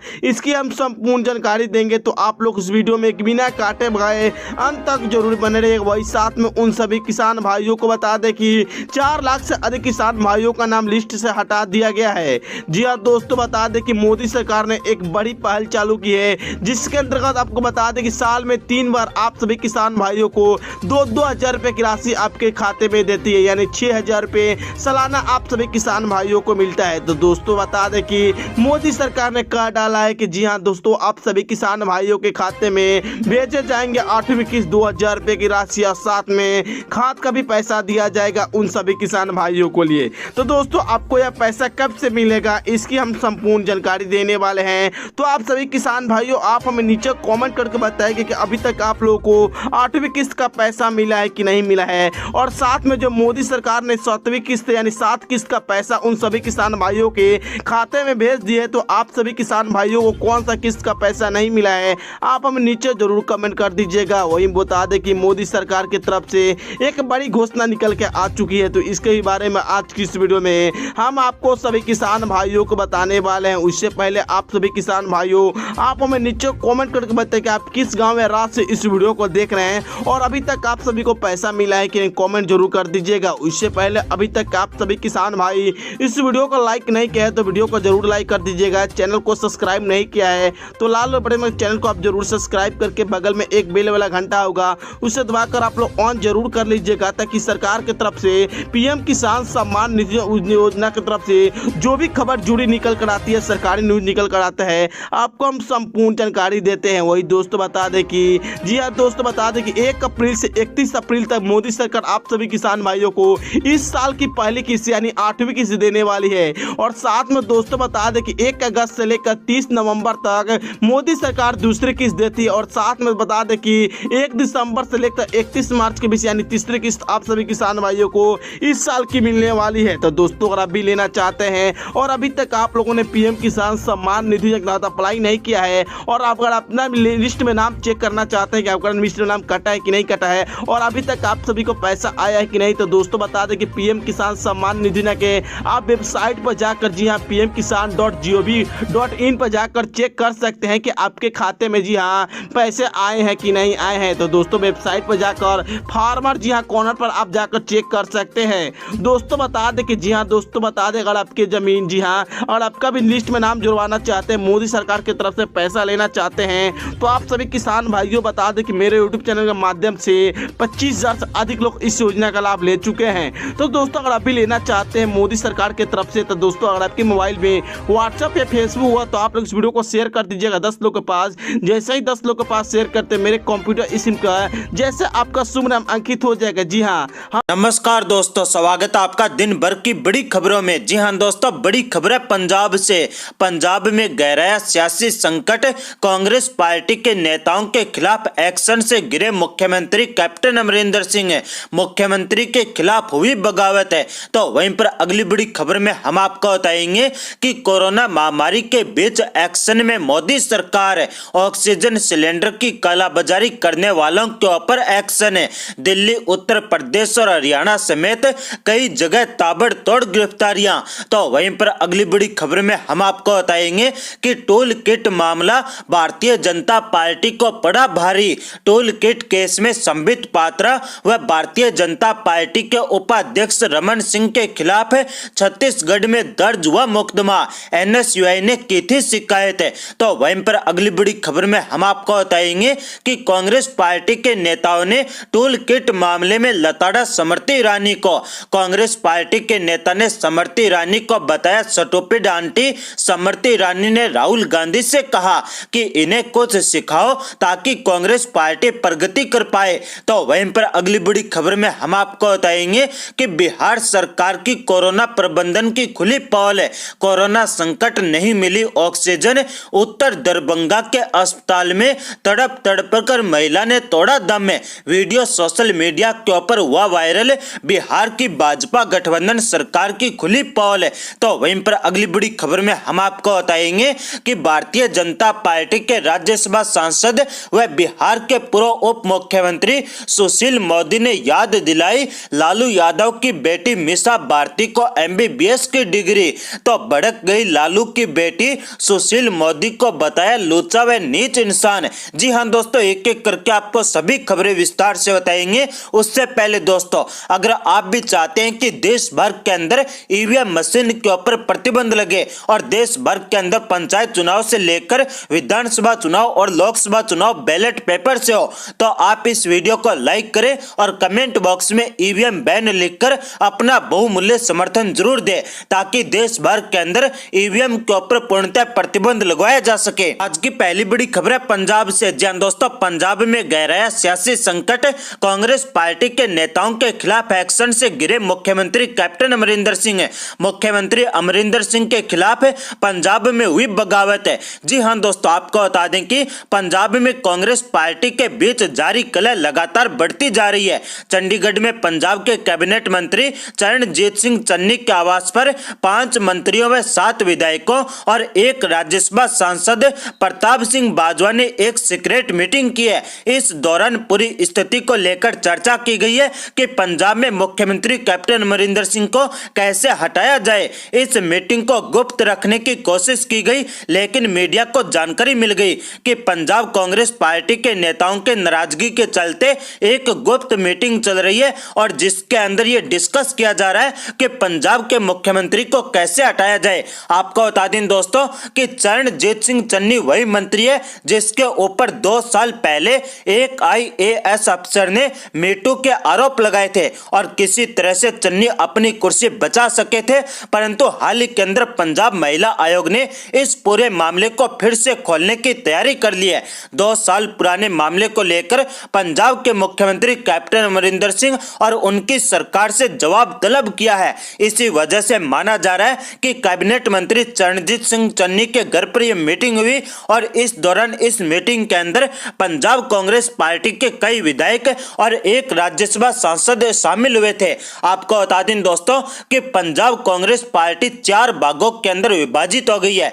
एक भाग पंजाब के मुख्यमंत्री कैप्टन अमरिंदर सिंह का है, दूसरा धड़ा कॉमेडियन नवजोत सिंह सिद्धू का है, तीसरा धड़ा राज्यसभा सांसद प्रताप सिंह बाजवा का है और चौथा धड़ा पंजाब सरकार के कैबिनेट मंत्री चरणजीत सिंह चन्नी का है। और ये चारों धड़े अलग अलग दिशाओं के अंदर चल रहे हैं। अब देखना होगा कि क्या केंद्रीय नेतृत्व पंजाब के अंदर कांग्रेस पार्टी की सरकार को बचा पाएगा। आज की अगली बड़ी खबर है टूल किट मामले को लेकर। जी हां दोस्तों, टूल किट मामला भारतीय जनता पार्टी को पड़ा भारी।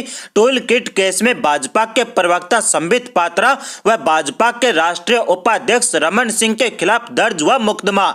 NSUI ने छत्तीसगढ़ में की थी शिकायत है। जी हां दोस्तों, आपको बता दें कि टूल किट मामले में भारतीय जनता पार्टी के आरोपों पर पलटवार करते हुए कांग्रेस पार्टी ने छत्तीसगढ़ के पूर्व मुख्यमंत्री रमन सिंह और भाजपा के राष्ट्रीय प्रवक्ता संबित पात्रा के खिलाफ FIR दर्ज कराई है। यह FIR रायपुर के सिविल पुलिस थाने के अंदर छत्तीसगढ़ में NSUI के प्रदेश अध्यक्ष आकाश शर्मा ने कराई है। दरअसल कोरोना संकट के बीच राजनीतिक दलों में जुबानी जंग छिड़ी हुई है। भाजपा की ओर से प्रवक्ता संबित पात्रा ने कांग्रेस पार्टी के ऊपर आरोप लगाया है कि उनकी एक टूल किट के जरिए इस संकट के वक्त में प्रधानमंत्री नरेंद्र मोदी को बदनाम करने की साजिश चल रही है। कांग्रेस पार्टी ने इन आरोपों को झूठा करार दिया और संबित पात्रा के ऊपर FIR दर्ज करा दी है। छत्तीसगढ़ NSUI की तरफ से पूर्व मुख्यमंत्री रमन सिंह और बीजेपी प्रवक्ता संबित पात्रा के खिलाफ FIR दर्ज कराई गई है। आपको बता दें कि टूल किट मामले में NSUI के प्रदेश अध्यक्ष आकाश शर्मा ने छत्तीसगढ़ की राजधानी रायपुर के सिविल थाने के अंदर शिकायत दर्ज कराई है, जिसके बाद पुलिस ने शिकायत के आधार पर अब FIR दर्ज कर लिए और छत्तीसगढ़ पुलिस जल्दी ही दिल्ली के लिए रवाना होगी, जहां से संबित पात्रा को गिरफ्तार करके छत्तीसगढ़ लाया जाएगा। आपको बता दें दोस्तों कि FIR के अंदर IT रिसर्च सेल के लेटर हेड को जाली बताने और उसके ऊपर झूठी और मनगढ़ंत सामग्री इंटरनेट मीडिया के ऊपर साझा करने का आरोप लगाया है। साथ ही भाजपा के ऊपर आरोप लगा है कि भाजपा इस महामारी के दौरान दूसरे राजनीतिक दलों को बदनाम कर रही है और अपने कर्तव्यों का पालन न करते हुए मोदी सरकार लगातार झूठे तथ्यों के आधार पर अपनी नाकामियों को छिपाने की कोशिश कर रही है। आज की अगली बड़ी खबर है मोदी सरकार को लेकर। जी हां दोस्तों, कोरोना महामारी के बीच एक्शन में मोदी सरकार, ऑक्सीजन सिलेंडर की कालाबाजारी करने वालों के ऊपर एक्शन, दिल्ली, यूपी और हरियाणा में ताबड़तोड़ गिरफ्तारियां। जी हां दोस्तों, आपको बता दें कि कोरोना संकट के बीच कुछ लोग ऑक्सीजन सिलेंडर व दवाओं की कालाबाजारी करने से बाज नहीं आ रहे हैं। ऐसे में कल यानी बुधवार को पुलिस ने दिल्ली, हरियाणा और यूपी से इनकी कालाबाजारी में लिप्त कई लोगों को धर दबोचा। दिल्ली क्राइम ब्रांच ने जहां ऑक्सीजन सिलेंडर के नाम पर धोखाधड़ी करने वाले 4 लोगों को गिरफ्तार किया, तो वहीं पर हरियाणा पुलिस ने ऑक्सीजन व दवाओं की कालाबाजारी में शामिल 76 लोगों को गिरफ्तार किया है। यूपी में एसटीएफ ने 2 भाइयों को पकड़ा है। आपको बता दें दोस्तों कि दिल्ली क्राइम ब्रांच ने ऑक्सीजन सिलेंडर उपलब्ध कराने के नाम पर लोगों से ठगी करने वाले गिरोह का बुधवार को भंडाफोड़ किया। बिहार शरीफ और नालंदा के 4 लोगों को गिरफ्तार किया गया है। कोरोना महामारी के बीच ये लोग ऑक्सीजन सप्लाई देने के नाम पर पैसे इकट्ठा करके धोखाधड़ी करते थे।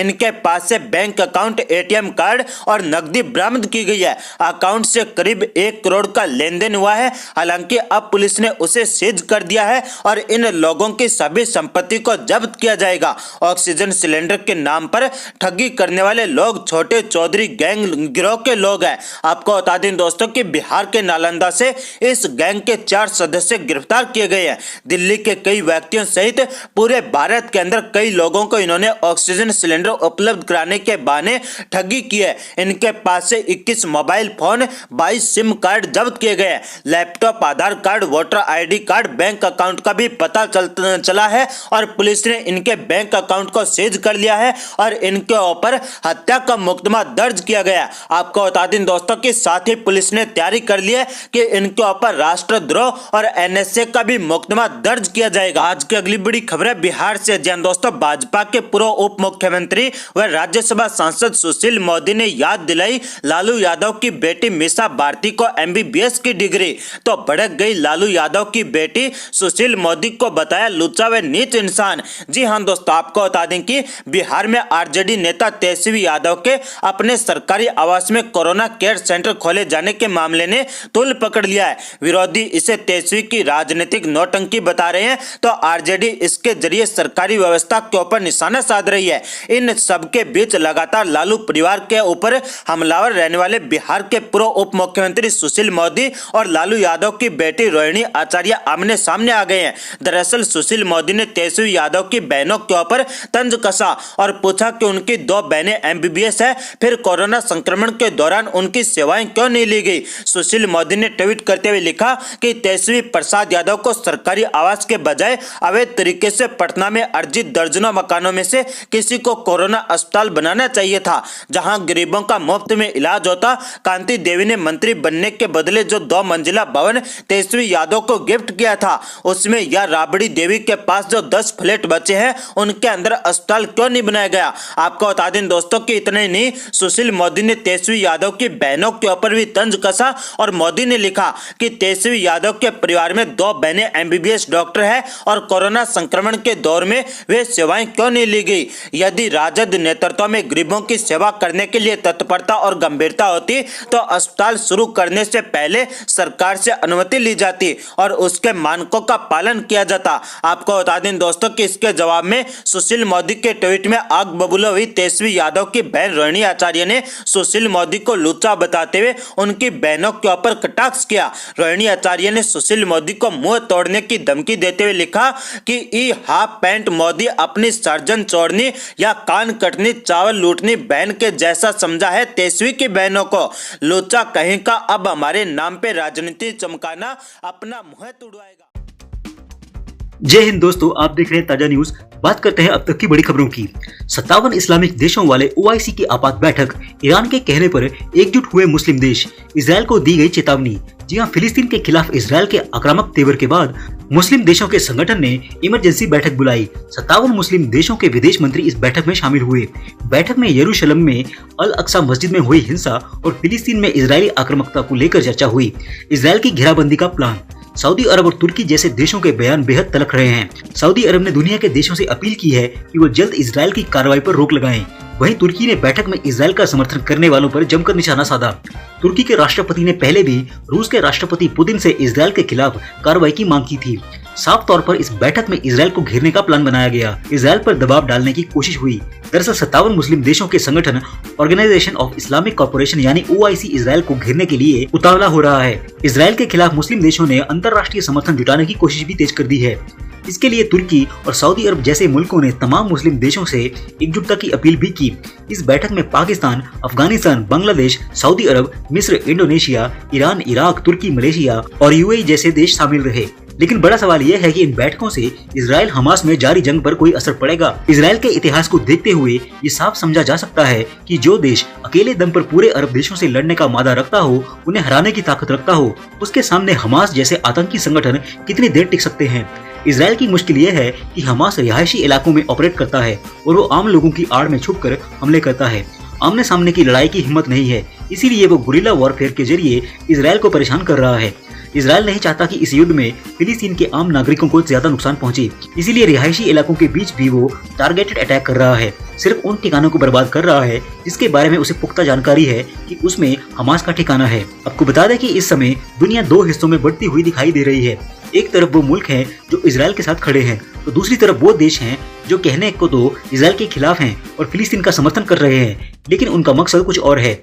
ऐसे ही दो मुल्क हैं चीन और अमेरिका, जो दरअसल इजराइल के बहाने एक दूसरे के खिलाफ घेराबंदी का प्लान तैयार कर रहे हैं। इजराइल और फिलिस्तीनियों के टकराव पर चीन और अमेरिका में लड़ाई शुरू हो गई है। ताजा रिपोर्ट की माने तो चीन ने अमेरिका पर मुसलमानों की पीड़ा को नजरअंदाज करने का आरोप लगाया है। चीन के विदेश मंत्रालय की प्रवक्ता ने बोला है कि अमेरिका ने संयुक्त राष्ट्र सुरक्षा परिषद में इजराइल और फिलिस्तीन के युद्ध पर होने वाली चर्चा में अड़चन पैदा की, जबकि वो खुद को मुस्लिमों का शुभचिंतक होने का दावा करता रहता है। अमेरिका संयुक्त राष्ट्र में इजराइल के लिए कूटनीतिक ढाल बनकर सामने आ गया है और अमेरिका ने इजराइल द्वारा फिलिस्तीन पर हवाई हमलों को सही बताया है और जो बैठक 14 मई शुक्रवार को होनी थी उसे अमेरिका ने जानबूझकर टाल दिया है। जाहिर है कि जंग भले ही इजराइल और फिलिस्तीन के बीच छिड़ी हो, लेकिन इस जंग के बहाने एक बार फिर शीत युद्ध चीन और अमेरिका के बीच छिड़ चुका है। जैसे कि इजराइल और हमास की लड़ाई में पूरी दुनिया दो हिस्सों में बंट गई है, इससे तीसरे विश्व युद्ध जैसे हालात बनते नजर आ रहे हैं। इजराइल ने साफ कर दिया है कि वो इस लड़ाई को अंजाम तक पहुंचाकर ही दम लेगा और फिलिस्तीन हमास को इस दुनिया से ही मिटा देगा, जिन्होंने इजराइल पर 3000 से भी ज्यादा रॉकेट मारे हैं। जिहादी आतंकी संगठन से किसी समझौते की गुंजाइश नहीं है। बीते करीब हफ्ते भर से इजराइल और हमास के बीच जंग चल रही है।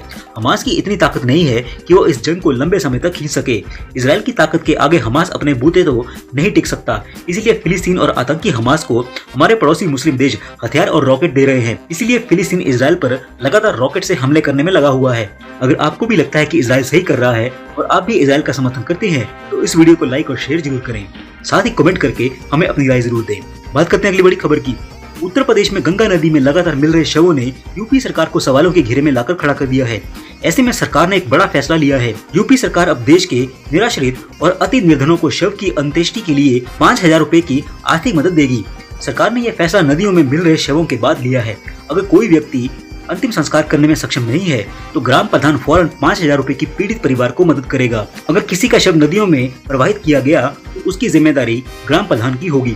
प्रदेश में कोरोना के केसों में कमी आने लगी है। पूरे राज्य में लॉकडाउन लगने के बाद से ही ऐसा देखने को मिला है। रविवार को जारी स्वास्थ्य विभाग के आंकड़ों के मुताबिक 24 घंटे में कोरोना के पूरे राज्य में 10,682 नए केस मिले हैं। वहीं 311 संक्रमितों की मौत हो गई है। इसी के साथ ही राज्य में कोरोना से ठीक होने वालों के केसों की संख्या में भी बढ़ोतरी देखी जा रही है। एक दिन में 24,837 मरीज ठीक होकर घर लौट गए हैं। प्रदेश में अब 1,63,000 एक्टिव केस हैं। बात करते हैं अगली बड़ी खबर की। बॉलीवुड एक्टर शत्रुघ्न सिन्हा ने दिल्ली के मुख्यमंत्री अरविंद केजरीवाल को लेकर एक ट्वीट किया है। इस ट्वीट में उन्होंने अरविंद केजरीवाल पर तंज कसा है। उन्होंने लोगों से गुजारिश की है कि वो इसे सिर्फ मजाक के तौर पर लें। इसके बावजूद शत्रुघ्न सिन्हा का ट्वीट सोशल मीडिया पर वायरल हो गया है। उन्होंने अपने ट्वीट में लिखा है कि पूरे सम्मान के साथ हमारे मित्र जन नेता यानी कि दिल्ली के मुख्यमंत्री अरविंद केजरीवाल इसे मजाक के तौर पर ही लें। एक चीज नोटिस किया है क्या, जब से कोरोना आया है केजरीवाल झूठ मूठ का भी नहीं खांस रहा है। सोशल मीडिया पर शत्रुघ्न सिन्हा के इस ट्वीट पर मिली जुली प्रतिक्रियाएं मिल रही हैं। कुछ लोग इस ट्वीट पर मजाक कर रहे हैं तो कुछ शत्रुघ्न सिन्हा को जमकर खरी खोटी सुना रहे हैं। बात करते हैं अगली बड़ी खबर की। दासना देवी मंदिर के महंत यति नरसिंहानंद सरस्वती को लेकर एक बड़ा खुलासा हुआ है। बताया जा रहा है कि जैश ए मोहम्मद का आतंकी उनकी हत्या की साजिश रच रहा था। जानकारी के मुताबिक लखनऊ के कमलेश तिवारी हत्याकांड स्टाइल में कश्मीर के रहने वाले एक मुसलमान शख्स को भगवा चोला पहनाकर गाजियाबाद में हिंदुओं की आखिरी उम्मीद महंत यति नरसिंहानंद सरस्वती को मारकर इस हत्याकांड को अंजाम देना था। दिल्ली पुलिस की स्पेशल सेल ने खुफिया एजेंसियों के साथ मिलकर ऑपरेशन के दौरान जम्मू कश्मीर के पुलवामा के रहने वाले एक शख्स को दिल्ली से गिरफ्तार किया है। खुफिया एजेंसी के मुताबिक कश्मीर का रहने वाला मुसलमान आरोपी जॉन मोहम्मद डार उर्फ जहांगीर धोखा देकर एक साधु की वेशभूषा में स्वामी यति नरसिंहानंद सरस्वती को मारने वाला था। गिरफ्तार आरोपी को पाकिस्तान आधारित जैश-ए-मोहम्मद के आतंकी ने टारगेट किलिंग का आदेश दिया था। गिरफ्तार आरोपी और कश्मीर के रहने वाले मुसलमान आरोपी मुसलमान जॉन मोहम्मद डार उर्फ जहांगीर के पास से पिस्टल, 2 मैगजीन, 15 कारतूस, हिंदुओं का भगवा रंग का कुर्ता, कलावा, पूजा में इस्तेमाल होने वाला टीका और साधुओं के पहनने वाले कपड़े और सामान बरामद किए गए हैं। ठीक ऐसे ही ये लोग झूठे हिंदू बनकर कलावा पहनकर टीका लगाकर हिंदू लड़कियों को जाल में फंसाकर लव जिहाद भी करते हैं। यति नरसिंहानंद की हत्या के लिए जम्मू कश्मीर से दिल्ली आया शख्स 2016 में स्टोन पेल्टिंग के आरोप में अनंतनाग में गिरफ्तार भी हो चुका है। आतंकी बुरहान वानी के एनकाउंटर के बाद सेना के जवानों पर स्टोन पेल्टिंग के आरोप में भी यह पकड़ा गया था। आरोपी ने पूछताछ में खुलासा किया है कि जम्मू कश्मीर में पाकिस्तान बेस्ड जैश-ए-मोहम्मद के आतंकी आबिद से उसकी मुलाकात हुई थी। जैश के आतंकी आबिद ने ही स्वामी यति नरसिंहानंद को साधु की वेशभूषा में हत्याकांड को अंजाम देने का टास्क दिया था। पाकिस्तान बेस्ड जैश आतंकी ने जॉन मोहम्मद डार को कश्मीर में पिस्टल चलाने की ट्रेनिंग दी थी। उसके बाद दिल्ली भेजा था, जहां उमर नाम के शख्स ने आरोपी को हथियार मुहैया करवाया था ताकि वे महंत यति नरसिंहानंद सरस्वती की हत्या कर सके। इससे सभी हिंदुओं को ये सबक लेना चाहिए कि हिंदुओं के दुश्मन उनकी वेशभूषा में भगवा पहनकर भी आपके ऊपर जानलेवा हमला कर सकते हैं। इसीलिए हर समय सतर्क रहिए। बात करते हैं अगली बड़ी खबर की। कांग्रेस नेता अधीर रंजन चौधरी ने एक बार फिर से कोरोना पर चिट्ठी लिखी है। इस बार अधीर रंजन ने प्रधानमंत्री मोदी को चिट्ठी लिखी है और गरीबों की आर्थिक सहायता की मांग की है। कांग्रेस पार्टी के नेता अधीर रंजन चौधरी ने पीएम मोदी को चिट्ठी लिखकर मांग की है कि लॉकडाउन वाले राज्यों में गरीबों और बेरोजगारों को 6,000 रुपए प्रति माह दिए जाएं। इसके साथ ही अधीर रंजन ने जरूरतमंदों के लिए मुफ्त खाने की व्यवस्था करने की भी मांग की है। कांग्रेस के अधीर रंजन चौधरी ने चिट्ठी में लिखा है कि कोरोना महामारी के कारण जिन राज्यों में लॉकडाउन लागू किया गया है वहाँ गरीब मजदूर के सामने रोजगार का संकट खड़ा हो गया है। इस कारण ऐसे लोगों के लिए अपना घर चलाना मुश्किल हो गया है। इसीलिए गरीब लोगों को मुफ्त राशन उपलब्ध करवाना चाहिए और बेरोजगारों को हर महीने 6,000 रुपए की आर्थिक मदद करनी चाहिए। बात करते हैं अगली बड़ी खबर की। सलमान खान ने फैंस को दी धमकी और बोला कि पायरेसी के जरिए ना देखें मेरी फिल्म राधे, साइबर सेल उन्हें डालेगी जेल में। जी हां, बॉलीवुड के मुसलमान एक्टर सलमान खान की film Radhe your most wanted भाई ईद के मौके पर रिलीज हो चुकी है। इंडिया में इस फिल्म को कुछ थिएटर्स को छोड़कर बाकी ऑनलाइन प्लेटफॉर्म पर 249 रुपए की कीमत देकर देखा जा सकता है। लेकिन बाकी दूसरी फिल्मों की तरह सलमान खान की ये फिल्म भी रिलीज होते ही पायरेसी का शिकार हो चुकी है। लोग इसका HD वर्जन डाउनलोड करके फिल्म को देख रहे हैं। ऐसे में अब सलमान खान ने सोशल मीडिया के जरिए फैंस से अपील की है कि वो पायरेटेड कॉपी ना देखें, इससे उनके खिलाफ एक्शन लिया जा सकता है। सलमान खान ने ट्विटर पर ट्वीट करते लोगों को धमकाया है कि हमने आपको अपनी फिल्म एक किफायती दाम 250 रुपए में पर व्यू के हिसाब से देखने के लिए मौजूद करवाई है। इससे उलट पायरेटेड साइट से राधे को देखना एक गंभीर अपराध है। साइबर सेल इन सभी पायरेटेड साइट्स के खिलाफ एक्शन लेगा। कृपया आप लोग पायरेसी का भाग ना बने, वरना साइबर सेल राधे फिल्म को वेबसाइट पर देखने के लिए आपके खिलाफ भी एक्शन ले सकता है। आपको बता दें कि सलमान खान की फिल्म राधे को मिक्स रिव्यू मिला है, जबकि IMDb पर फिल्म राधे को 10 में से महज 2 स्टार की रेटिंग मिली है। ऊपर से उनकी फिल्म के नाम में भी जानबूझकर हिंदू नाम राधे भी रखा हुआ है, जिससे सभी हिंदू इस फिल्म का ट्विटर पर बहिष्कार कर रहे हैं। ब्यूरो रिपोर्ट, ताजा न्यूज। जय हिंद, जय भारत।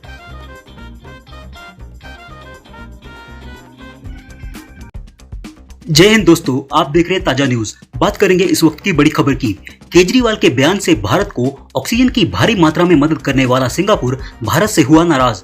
जी हां, विदेश मंत्रालय ने दिल्ली के मुख्यमंत्री अरविंद केजरीवाल के सिंगापुर वेरिएंट के नाम पर डर फैलाने को लेकर जवाब देते हुए कहा है कि दिल्ली के मुख्यमंत्री भारत के लिए नहीं बोलते। मंगलवार 18 मई 2021 को केजरीवाल ने दावा किया था कि सिंगापुर में पाया जाने वाला कोरोना का नया वेरिएंट खतरनाक है, इसीलिए भारत सरकार को इसे भारत आने से रोकने के लिए सिंगापुर की सारी फ्लाइट बंद कर देनी चाहिए। इसके बाद विदेश मंत्रालय के आधिकारिक प्रवक्ता ने बताया कि सिंगापुर सरकार ने भारतीय उच्चायोग को केजरीवाल सरकार के बयान पर कड़ी आपत्ति जताने के लिए कॉल किया था। केजरीवाल के गलत बयान के कारण विदेश मंत्री S जयशंकर को भी इस संबंध में ट्विटर पर स्पष्टीकरण देना पड़ा।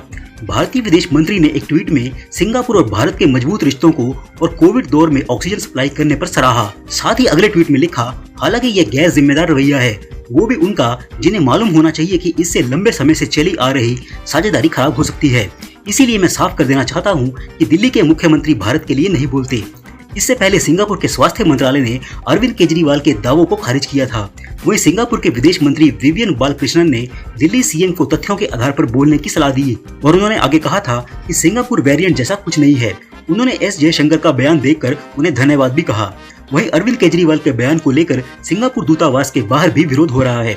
भाजपा का कहना है कि ये केजरीवाल का पैटर्न हो गया है, वे पैनिक क्रिएट करते हैं, वो भी बिन वैज्ञानिक तथ्यों के, वे बोलते हैं और भाग लेते हैं। इस पूरे प्रकरण के बाद चारों तरफ से आलोचना झेल रहे दिल्ली के सीएम का पक्ष रखने के लिए आज दिल्ली के डिप्टी सीएम मनीष सिसोदिया ने प्रेस कॉन्फ्रेंस की। मनीष सिसोदिया ने कहा कि इस मामले में देखें तो आज भाजपा ने इस पर बहुत घटिया राजनीति की है। मोटे तौर पर देखें तो केजरीवाल ने सिंगापुर में जो स्ट्रेन है उस पर बोला और दूसरे बच्चों के बारे में बोला। आज भाजपा की और केंद्र सरकार की जिस तरह की प्रतिक्रिया आई है उससे साफ है कि केजरीवाल को तो बच्चों की चिंता है, लेकिन केंद्र और भाजपा को सिंगापुर की चिंता है। बच्चों की वैक्सीन नहीं लाएंगे, सिंगापुर की चिंता करेंगे। सिसोदिया ने कहा कि लंदन में भी एक स्ट्रेन आया था जिसके बारे में काफी लोगों ने अलर्ट किया था। वैज्ञानिकों ने और डॉक्टरों ने अलर्ट किया था कि लंदन के स्ट्रेन से पूरी दुनिया को अलर्ट रहने की जरूरत है। लंदन में आए उस स्ट्रेन को लेकर सरकार नहीं चेती। लंदन में आए उस स्ट्रेन और भारत सरकार की लापरवाही के कारण ही आज देखिए पूरे देश की क्या हालत है। सिसोदिया ने आगे बोला कि आज पूरा देश उसका खामियाजा भुगत रहा है। वो अलर्ट ये समझाने के लिए था कि हम कुछ करें, लेकिन आज हजारों लोगों की जान चली गई और कोई परिवार ऐसा नहीं बचा जिसे घर में कोविड ना हुआ हो।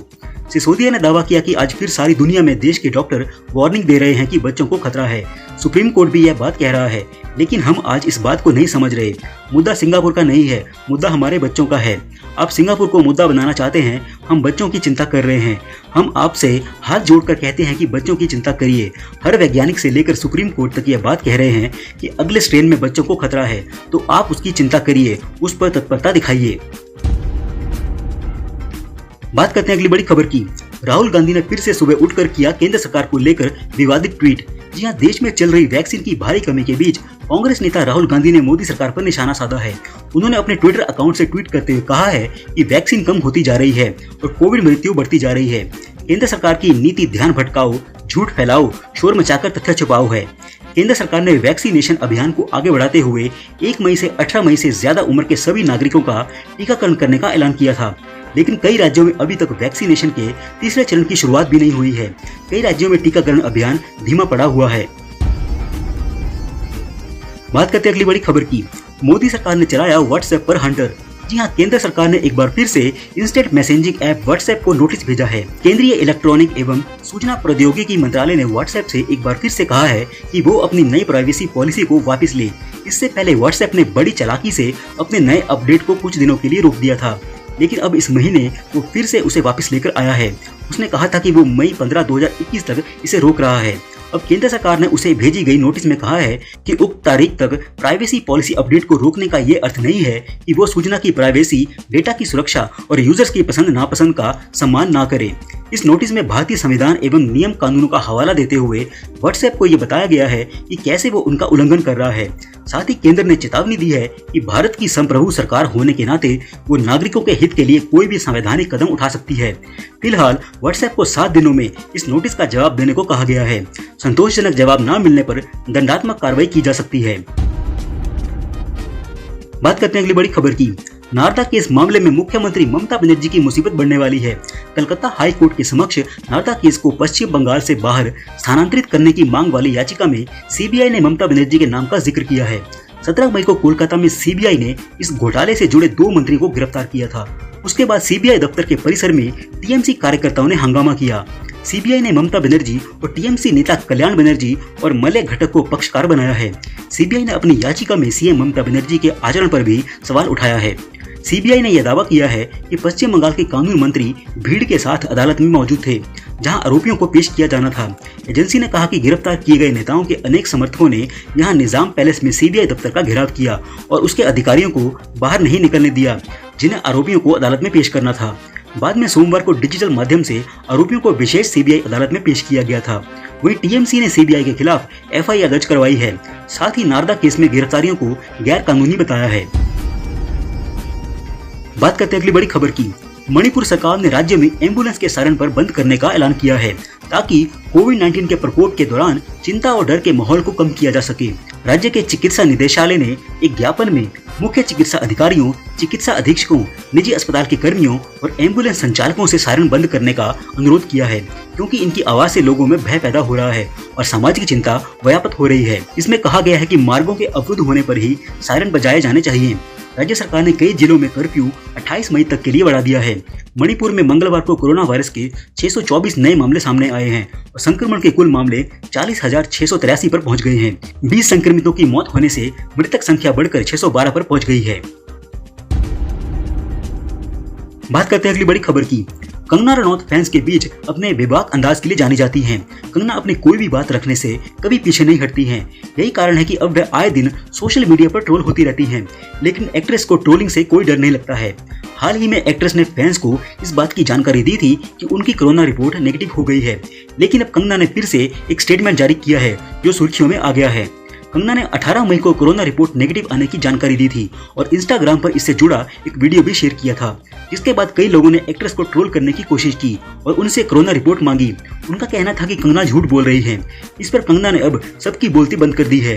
कंगना को यूजर्स जमकर ट्रोल करने की कोशिश करते रहते हैं। कंगना ने कुछ दिन पहले बताया था कि उनको कोरोना हो गया और फिर मंगलवार को एक्ट्रेस ने जानकारी दी कि वे कोरोना फ्री हो गई हैं, जिसके बाद उनको आड़े हाथों लेने की कोशिश की गई, जिसका एक्ट्रेस ने अब करारा जवाब दिया है। सभी को जवाब देते हुए अब कंगना ने अपनी रिपोर्ट का फोटो क्लिक करके इंस्टाग्राम स्टोरी पर शेयर किया है। कंगना ने अपनी स्टोरी पर रिपोर्ट शेयर की है और इसके ऊपर लिखा है कि सभी राक्षस जो मेरी रिपोर्ट मांग रहे थे, क्योंकि वे जैसे हैं उन्हें दुनिया वैसी ही दिखती है, उनके लिए ये रही रिपोर्ट। एक राम भक्त कभी झूठ नहीं बोलता। जय श्री राम। कंगना का ये पोस्ट सोशल मीडिया पर तेजी से वायरल हो रहा है। कंगना ने यह बता दिया है कि वह किसी से भी नहीं डरती हैं। बात करते हैं अगली बड़ी खबर की। राजस्थान में ब्लैक फंगस को महामारी घोषित कर दिया गया है। गहलोत सरकार ने इसका ऐलान करते हुए कहा है कि ब्लैक फंगस खतरनाक रूप लेते जा रहा है और यह कई राज्यों में तेजी से फैल रहा है, इसीलिए इस पर अधिक ध्यान देने की आवश्यकता है। आपको बता दें कि म्यूकोरमाइकोसिस या ब्लैक फंगस एक दुर्लभ फंगल इन्फेक्शन है, लेकिन यह गंभीर इन्फेक्शन है जो मोल्ड्स या फंगी के एक समूह की वजह से होता है। केंद्रीय स्वास्थ्य मंत्री डॉक्टर हर्षवर्धन सिंह ने ट्वीट करके बताया है कि आंखों में लालपन या दर्द, बुखार, खांसी, सिर दर्द, सांस में तकलीफ, साफ साफ दिखाई नहीं देना, उल्टी में खून आना या मानसिक स्थिति में बदलाव ब्लैक फंगस के लक्षण हो सकते हैं। कोरोना से ठीक होने वाले संक्रमण के दौरान मरीज ब्लैक फंगस की चपेट में आ रहे हैं। इसके चलते मरीजों की मौत तक हो रही है। एम्स दिल्ली के निदेशक डॉक्टर रणदीप गुलेरिया ने कहा है कि आमतौर पर 5 से 10 दिन तक ही स्टेरॉइड की जरूरत पड़ती है। इससे ज्यादा दिनों तक मरीज को यह दवाएं दी जाएं तो ब्लैक फंगस की आशंका काफी बढ़ जाती है। स्टेरॉइड दे रहे हैं तो मरीज की पूरी निगरानी करना भी स्वास्थ्य कर्मचारियों की जिम्मेदारी है। ब्लैक फंगस से बचने के लिए मरीज की निगरानी बहुत जरूरी है। गौरतलब है कि कोरोना की दूसरी लहर के बीच ब्लैक फंगस के मामले बढ़े हैं। महाराष्ट्र, गुजरात, राजस्थान, मध्य प्रदेश, झारखंड, दिल्ली और कर्नाटक के अलावा अन्य कुछ राज्यों में भी मामले तेजी से बढ़ रहे हैं। वहीं हरियाणा सरकार ने ब्लैक फंगस को नोटिफाइड डिजीज यानी कि अधिसूचित रोग घोषित कर दिया है। ब्यूरो रिपोर्ट, ताजा न्यूज। जय हिंद, जय भारत।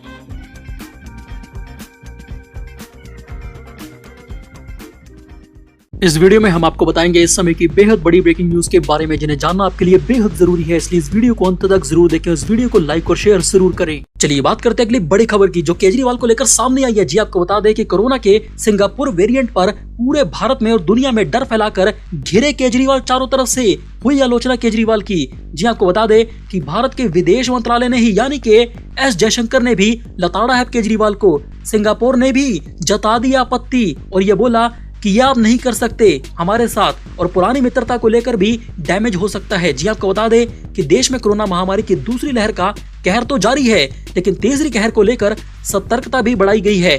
इसी के बीच बीते दिनों दिल्ली के मुख्यमंत्री अरविंद केजरीवाल ने कोरोना के सिंगापुर स्ट्रेन को लेकर चेताया था और ये बोला कि भारत सरकार से एक्शन की अपील की थी। पहले भारत सरकार ने अरविंद केजरीवाल के आरोपों का जवाब दिया, लेकिन अब भारत के लिए शर्मनाक बात तो ये है कि सिंगापुर की सरकार ने भी इस पर कड़ी आपत्ति जताते हुए जवाब दे दिया है। यानी कि केजरीवाल ने भारत सरकार की इमेज सिंगापुर के सामने छोटी कर दी है। साथ ही भारतीय उच्चायुक्त को तलब करके अपनी नाराजगी जताई है।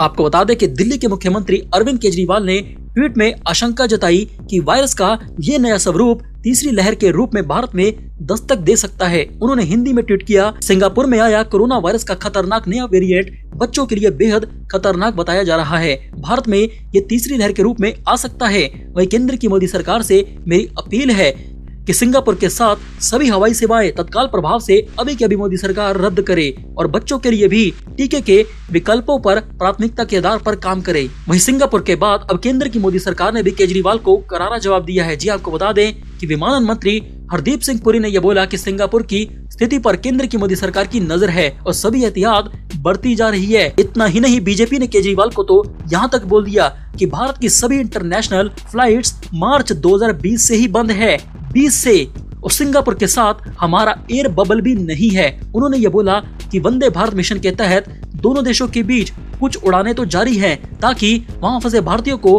वापस यहां पर अपने देश में लाया जा सके, लेकिन हम पहले से ही, तुम्हारे बोलने से पहले से ही सिंगापुर के साथ कोई भी उड़ानें नहीं चला रही हैं। भारत में मौजूद सिंगापुर के दूतावास ने मुख्यमंत्री केजरीवाल के इस ट्वीट का जवाब दिया है। इसमें यह बोला गया है कि सिंगापुर में कोरोना के नए स्ट्रेन पाए जाने की बात में कोई सच्चाई नहीं है। केजरीवाल ये गलत बोल रही हैं कि सिंगापुर का वेरिएंट है। टेस्टिंग के आधार पर यह पता चला है, सिंगापुर ने बोला कि सिंगापुर में कोरोना का B16172 का वेरिएंट मिला है जो भारत में ही पैदा हुआ है। इसमें बच्चों से जुड़े कुछ मामले भी शामिल हैं।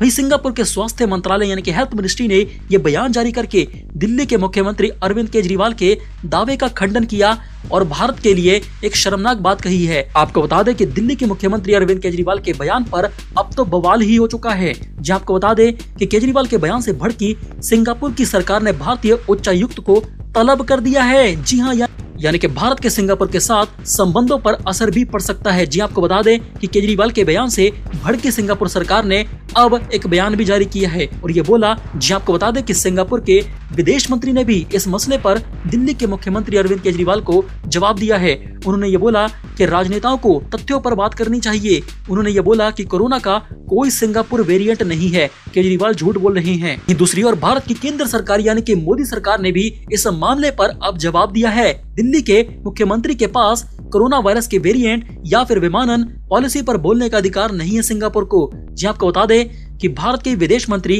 एस जयशंकर ने ट्वीट करके ये बोला कि सिंगापुर और भारत दोनों कोरोना वायरस के खिलाफ लड़ाई लड़ रहे हैं पूरी दुनिया में। इस लड़ाई में सिंगापुर द्वारा भारत की जो मदद की गई है उसके लिए उनका यानी कि सिंगापुर का धन्यवाद। भारत ये साफ कर देना चाहता है कि दिल्ली के मुख्यमंत्री केजरीवाल का सिंगापुर पर यह बयान कोरोना को लेकर और कोरोना वेरिएंट पर लेकर भारत का बयान बिल्कुल भी नहीं है। केजरीवाल भारत के प्रधानमंत्री नहीं हैं। वहीं दूसरी ओर केजरीवाल को इंटरनेशनल मामले में अब घिरता हुआ देखकर मनीष सिसोदिया ने भी आज ये बोल दिया है कि कल केजरीवाल ने यह बोला था कि सिंगापुर में बच्चों के ऊपर खतरा मंडरा रहा है, इसीलिए हमें यानी कि भारत को भी सतर्क रहने की जरूरत है। कई न्यूज चैनल में ये बात सामने आई थी कि साथ ही सिंगापुर के शिक्षा मंत्री ने भी यह बयान दिया था कि बच्चों पर खतरा बढ़ रहा है। मनीष सिसोदिया ने केजरीवाल के बचाव में आगे ये बोला कि हम अब इस मामले में देखें तो आज भाजपा ने इस पर बहुत ही घटिया राजनीति की है।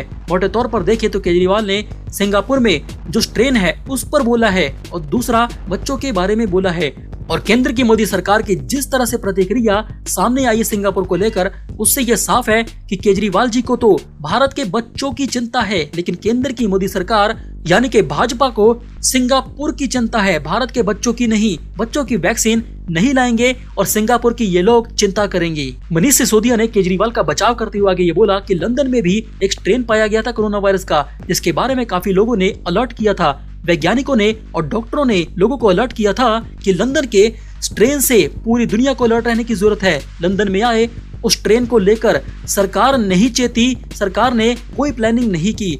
लंदन से आए उस खतरनाक कोरोना वायरस के स्ट्रेन और भारत सरकार की लापरवाही के कारण आज देखिए पूरे भारत की क्या हालत हो चुकी है। मनीष सिसोदिया ने आज यह दावा किया है कि आज फिर सारी दुनिया में देश के डॉक्टर वार्निंग दे रहे हैं कि बच्चों को खतरा है तीसरी लहर से। सुप्रीम कोर्ट भी ये बात बोल चुका है, लेकिन आज हम इस बात को नहीं समझ रहे। मुद्दा सिंगापुर का नहीं है कि सिंगापुर नाराज है या फिर क्या हुआ, मुद्दा है हमारे देश के बच्चों का। आप सिंगापुर को मुद्दा मत बनाइए बीजेपी वालों, हम भारत के बच्चों की चिंता कर रहे हैं। इसके बाद मनीष सिसोदिया ने आगे ये बोला कि आज आप यानी कि बीजेपी वाले किसी भी अभिभावक से यानी कि माता पिता से बात कर लीजिए, उनसे पूछिए कि उसे अपने बच्चों की चिंता है या फिर सिंगापुर में अपने इमेज की भारत की चिंता है, तो वह माता पिता बच्चों की बात करेंगे। लेकिन भारतीय जनता पार्टी को सिंगापुर की चिंता है, सिंगापुर की कि सिंगापुर को कैसा लगता है। सिसोदिया ने आगे ये बोला कि आप सिंगापुर में अपनी इमेज की चिंता करती रही है मोदी सरकार, लेकिन हमारी आम आदमी पार्टी और केजरीवाल की सरकार भारत के बच्चों की चिंता करेगी, जो कि कोरोना वायरस का सबसे बड़ा मुद्दा है कि कैसे अब तीसरी लहर भारत में बच्चों को अटैक करने वाली है। केजरीवाल के इस बयान पर हमें अपनी राय जरूर दे कि क्या केजरीवाल सही बोल रहे थे या फिर गलत। इस न्यूज बुलेटिन में फिलहाल इतना ही। इस वीडियो को लाइक और शेयर जरूर करें। Bureau report MGK news.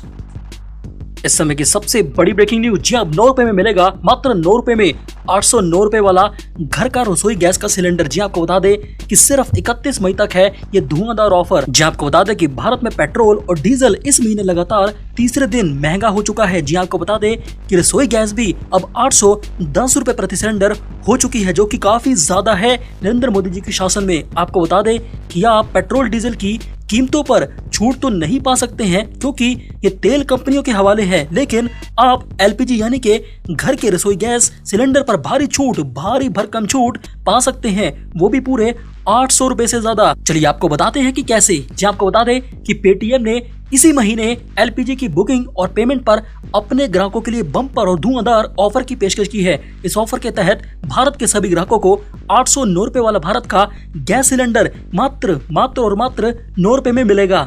जी आपको बता दें कि पेटीएम के इस धुआंधार कैशबैक ऑफर के तहत अगर कोई भी ग्राहक पहली बार इस एप्लीकेशन पेटीएम के जरिए गैस सिलेंडर बुक करेगा तो उसे 800 रुपए तक का पूरा कैशबैक मिल जाएगा, जो कि काफी ज्यादा है 800 रुपए। अगर आप भी पेटीएम के इस धुआंधार और धमाकेदार ऑफर का फायदा उठाना चाहते हैं तो आपके पास 31 मई 2021 तक का मौका है। आपको बता दें कि पेटीएम का ये ऑफर सिर्फ उन लोगों के लिए है जो पहली बार LPG सिलेंडर की बुकिंग और पेमेंट पेटीएम से करेंगे। जब आप LPG सिलेंडर की पेटीएम से बुकिंग करेंगे और पेमेंट करेंगे तो ऑफर के तहत आपको एक स्क्रैच कार्ड पेटीएम देगा, जिसकी कैशबैक वैल्यू 800 रुपए होगी। 800 रुपए। आपको बता दें कि पेटीएम का ये धमाकेदार ऑफर अपने आप ही पहले LPG सिलेंडर की बुकिंग पर अप्लाई हो जाएगा। 800 रुपए से ज्यादा फ्री में आपको सिलेंडर मिलेगा। ये ऑफर मिनिमम 500 रुपए की पेमेंट पर ही अप्लाई होगा। चलिए बात करते हैं अगली बड़ी खबर की। जी भारत के राजस्थान में ब्लैक फंगस को महामारी घोषित कर दिया गया। जहां आपको बता दें कि राजस्थान की गहलोत सरकार ने इसका ऐलान करते हुए बोला कि ब्लैक फंगस खतरनाक रूप लेता जा रहा है पूरे राजस्थान में, और ये भारत के कई राज्यों में भयंकर तेजी से फैलने लगा है। इसीलिए इस पर अधिक ध्यान देने की आवश्यकता है कोरोना वायरस के बाद। लेकिन ये ब्लैक फंगस गंभीर इन्फेक्शन है जो मोल्ड या फिर फंगी के एक वायरस के समूह की वजह से होता है। ये खतरनाक वायरस पूरे पर्यावरण में जीवित रहते हैं ब्लैक फंगस के। ये साइनस और फेफड़ों को प्रभावित करता है।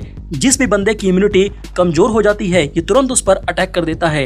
जी आपको बता दें कि केंद्रीय स्वास्थ्य मंत्री डॉक्टर हर्षवर्धन सिंह ने ट्वीट करके ये बताया कि आंखों में लालपन या फिर दर्द, बुखार, खांसी, सिर दर्द, सांस में तकलीफ, साफ सा दिखाई नहीं देना, उल्टी में खून आना या मानसिक स्थिति में बदलाव ब्लैक फंगस के लक्षण हो सकते हैं। जी आपको बता दें कि कोरोना से ठीक होने वाले या फिर संक्रमण के दौरान मरीज ब्लैक फंगस की चपेट में आ रहे हैं। इसके चलते मरीजों की मौत तक हो रही है क्योंकि ये ब्लैक फंगस सीधे दिमाग में पहुंचकर उसे सूजन में ला देती है। वहीं इससे भी बड़ी खबर तो यह है कि दिल्ली के एम्स के निदेशक डॉक्टर रणदीप गुलेरिया ने आगे ये बोला कि आमतौर पर 5 से 10 दिन तक की स्टेरॉइड की जरूरत पड़ती है कोरोना वायरस के पेशेंट को ठीक करने के लिए। इससे ज्यादा दिनों तक अगर कोरोना वायरस के मरीज को यह दवा एस्टेरॉइड के रूप में दी जाती है तो ब्लैक फंगस की आशंका हो जाती है मरीज में जिसको कोरोना वायरस है। स्टेरॉइड तो आप दे रहे हैं तो मरीज की पूरी निगरानी करना भी स्वास्थ्य कर्मचारियों की जिम्मेदारी है। ब्लैक फंगस से बचने के लिए मरीज की निगरानी बहुत ही ज्यादा जरूरी है। जी आपको बता दें कि गौरतलब है कि कोरोना की दूसरी लहर के बीच ब्लैक फंगस के मामले काफी ज्यादा बढ़ चुके हैं। महाराष्ट्र, गुजरात, राजस्थान, मध्य प्रदेश, झारखंड, दिल्ली और कर्नाटक के अलावा भारत के अन्य कुछ राज्यों में भी ये खतरनाक ब्लैक फंगस के मामले तेजी से बढ़ते जा रहे हैं। इसीलिए इसे अब महामारी घोषित कर दिया गया ब्लैक फंगस को कोरोना के बाद। चलिए बात करते हैं अगली बड़ी खबर की। जी कोरोना वायरस संक्रमण महामारी के कारण जो बच्चे अनाथ हो गए हैं उनके लिए उत्तर प्रदेश की योगी सरकार ने यानी कि योगी आदित्यनाथ जी ने नई नीति का ऐलान कर दिया। जी आपको बता दें कि योगी आदित्यनाथ जी की उत्तर प्रदेश ने बुधवार को यह फैसला लिया है कि उत्तर प्रदेश सरकार का यह मानना है कि ऐसे बच्चे जो अनाथ हो गए हैं कोरोना वायरस की वजह से वह राज्य की संपत्ति हैं, वो मेरी संपत्ति हैं। सरकारी योजना के तहत कोरोना वायरस के कारण जिन बच्चों के माता पिता की मौत हो चुकी है उत्तर प्रदेश में उनके भरण पोषण, खाने पीने और पढ़ाई लिखाई की जिम्मेदारी अब हमारी होगी, योगी सरकार की होगी और राज्य सरकार की उत्तर प्रदेश की होगी। योगी आदित्यनाथ जी ने आगे यह बोला कि हमारी राज्य सरकार जल्द ही इस योजना के तहत बच्चों की देखभाल का जिम्मा उठाएगी। आपको बता दें कि ठीक इसी तरह की घोषणा पिछले दिन अरविंद केजरीवाल ने भी की थी कि दिल्ली में जिनके माता पिता मर चुके हैं उनके बच्चों की देखभाल अब केजरीवाल करेंगे। ठीक वैसा ही अब योगी आदित्यनाथ जी ने भी ऐलान कर दिया उत्तर प्रदेश में। जी आपको बता दें कि बीते 24 घंटों के दौरान उत्तर प्रदेश में कोरोना वायरस संक्रमण के 7,336 नए पॉजिटिव केस मिले हैं। हालांकि अच्छी बात तो ये भी रही कि इस दौरान ठीक होने वाले लोगों की संख्या नए मामलों के मुकाबले करीब 3 गुना ज्यादा है। जी आपको बता दें कि उत्तर प्रदेश में 19,670 लोग ठीक होकर अस्पताल से अपने घर लौट गए हैं। वहीं सूत्रों की माने तो उत्तर प्रदेश में पिछले 24 घंटों में कोरोना वायरस के 7,336 नए मामले सामने तो आए थे, लेकिन 19,670 लोग डिस्चार्ज भी हुए ठीक होकर। वहीं उत्तर प्रदेश में सक्रिय मामलों की कुल संख्या अब 1,23,580 है। लेकिन उत्तर प्रदेश की सबसे अच्छी खबर तो ये है कि अब तक उत्तर प्रदेश में कुल 15,02,918 लोग कोरोना वायरस से ठीक होकर अपने घर भी लौट चुके हैं। यानी कि कुल मिलाकर अब उत्तर प्रदेश का रिकवरी रेट 92% है, 92%।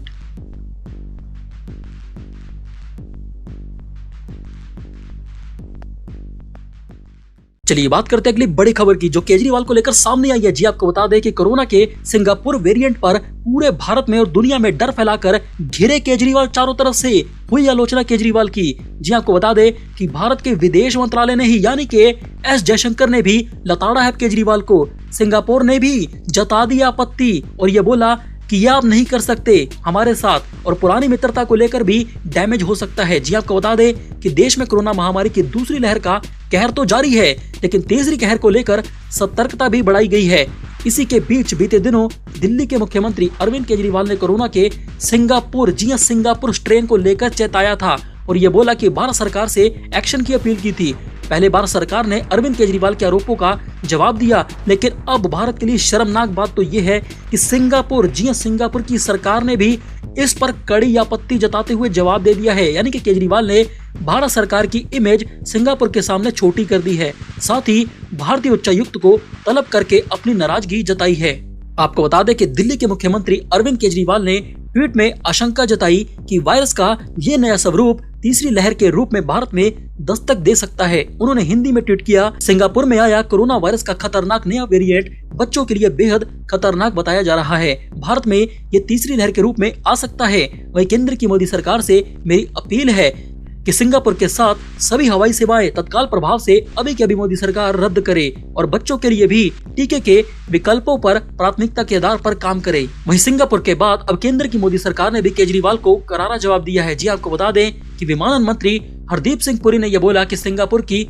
स्थिति पर केंद्र की मोदी सरकार की नजर है और सभी एहतियात बढ़ती जा रही है। इतना ही नहीं, बीजेपी ने केजरीवाल को तो यहाँ तक बोल दिया कि भारत की सभी इंटरनेशनल फ्लाइट्स मार्च 2020 से ही बंद है, 20 से, और सिंगापुर के साथ हमारा एयर बबल भी नहीं है। उन्होंने ये बोला कि वंदे भारत मिशन के तहत दोनों देशों के बीच कुछ उड़ानें तो जारी हैं ताकि वहां फंसे भारतीयों को वापस यहां पर अपने देश में लाया जा सके, लेकिन हम पहले से ही, तुम्हारे बोलने से पहले से ही सिंगापुर के साथ कोई भी उड़ानें नहीं चला रही हैं। भारत में मौजूद सिंगापुर के दूतावास ने मुख्यमंत्री केजरीवाल के इस ट्वीट का जवाब दिया है। इसमें यह बोला गया है कि सिंगापुर में कोरोना के नए स्ट्रेन पाए जाने की बात में कोई सच्चाई नहीं है। केजरीवाल ये गलत बोल रहे हैं कि सिंगापुर का वेरिएंट है।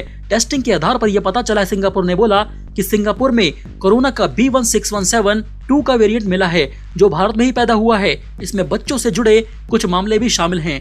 वहीं सिंगापुर के स्वास्थ्य मंत्रालय यानी कि हेल्थ मिनिस्ट्री ने यह बयान जारी करके दिल्ली के मुख्यमंत्री अरविंद केजरीवाल के दावे का खंडन किया और भारत के लिए एक शर्मनाक बात कही है। आपको बता दें कि दिल्ली के मुख्यमंत्री अरविंद केजरीवाल के बयान पर अब तो बवाल ही हो चुका है। जी आपको बता दें कि केजरीवाल के बयान से भड़की सिंगापुर की सरकार ने भारतीय उच्चायुक्त को तलब कर दिया है। जी हाँ, यानी कि भारत के सिंगापुर के साथ संबंधों पर असर भी पड़ सकता है। जी आपको बता दें कि केजरीवाल के बयान से भड़की सिंगापुर सरकार ने अब एक बयान भी जारी किया है और ये बोला, जी आपको बता दें कि सिंगापुर के विदेश मंत्री ने भी इस मसले पर दिल्ली के मुख्यमंत्री अरविंद केजरीवाल को जवाब दिया है। उन्होंने ये बोला कि राजनेताओं को तथ्यों पर बात करनी चाहिए। उन्होंने ये बोला कि कोरोना का कोई सिंगापुर वेरिएंट नहीं है, केजरीवाल झूठ बोल रहे हैं। दूसरी ओर भारत की केंद्र सरकार यानी कि मोदी सरकार ने भी इस मामले पर अब जवाब दिया है। दिल्ली के मुख्यमंत्री के पास कोरोना वायरस के वेरिएंट या फिर विमानन पॉलिसी पर बोलने का अधिकार नहीं है सिंगापुर को। जी आपको बता दें कि भारत के विदेश मंत्री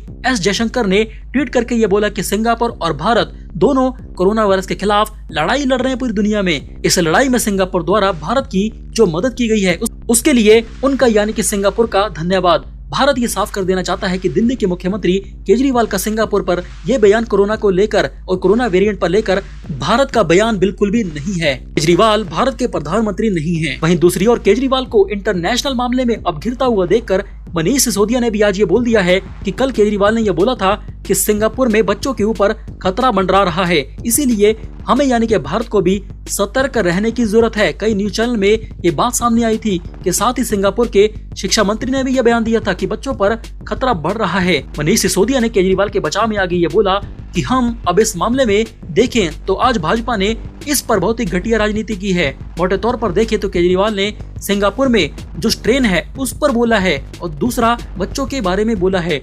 और केंद्र की मोदी सरकार की जिस तरह से प्रतिक्रिया सामने आई सिंगापुर को लेकर, उससे यह साफ है कि केजरीवाल जी को तो भारत के बच्चों की चिंता है, लेकिन केंद्र की मोदी सरकार यानी कि भाजपा को सिंगापुर की चिंता है, भारत के बच्चों की नहीं। बच्चों की वैक्सीन नहीं लाएंगे और सिंगापुर की ये लोग चिंता करेंगे। मनीष सिसोदिया ने केजरीवाल का बचाव करते हुए आगे ये बोला कि लंदन में भी एक स्ट्रेन पाया गया था कोरोना वायरस का, जिसके बारे में काफी लोगों ने अलर्ट किया था। वैज्ञानिकों ने और डॉक्टरों ने लोगों को अलर्ट किया था कि लंदन के स्ट्रेन से पूरी दुनिया को अलर्ट रहने की जरूरत है। लंदन में आए उस ट्रेन को लेकर सरकार नहीं चेती, सरकार ने कोई प्लानिंग नहीं की। लंदन से आए उस खतरनाक कोरोना वायरस के स्ट्रेन और भारत सरकार की लापरवाही के कारण आज देखिए पूरे भारत की क्या हालत हो चुकी है। मनीष सिसोदिया ने आज यह दावा किया है कि आज फिर सारी दुनिया में देश के डॉक्टर वार्निंग दे रहे हैं कि बच्चों को खतरा है तीसरी लहर से। सुप्रीम कोर्ट भी ये बात बोल चुका है, लेकिन आज हम इस बात को नहीं समझ रहे। मुद्दा सिंगापुर का नहीं है कि सिंगापुर नाराज है या फिर क्या हुआ, मुद्दा है हमारे देश के बच्चों का। आप सिंगापुर को मुद्दा मत बनाइए बीजेपी वालों, हम भारत के बच्चों की चिंता कर रहे हैं। इसके बाद मनीष सिसोदिया ने आगे ये बोला कि आज आप यानी कि बीजेपी वाले किसी भी अभिभावक से यानी कि माता पिता से बात कर लीजिए, उनसे पूछिए कि उसे अपने बच्चों की चिंता है या फिर सिंगापुर में अपने इमेज की भारत की चिंता है, तो वह माता पिता बच्चों की बात करेंगे। लेकिन भारतीय जनता पार्टी को सिंगापुर की चिंता है, सिंगापुर की कि सिंगापुर को कैसा लगता है। सिसोदिया ने आगे ये बोला कि आप सिंगापुर में अपनी इमेज की चिंता करती रही है मोदी सरकार, लेकिन हमारी आम आदमी पार्टी और केजरीवाल की सरकार भारत के बच्चों की चिंता करेगी, जो कि कोरोना वायरस का सबसे बड़ा मुद्दा है कि कैसे अब तीसरी लहर भारत में बच्चों को अटैक करने वाली है। केजरीवाल के इस बयान पर हमें अपनी राय जरूर दी कि क्या केजरीवाल सही बोल रहे थे या फिर गलत।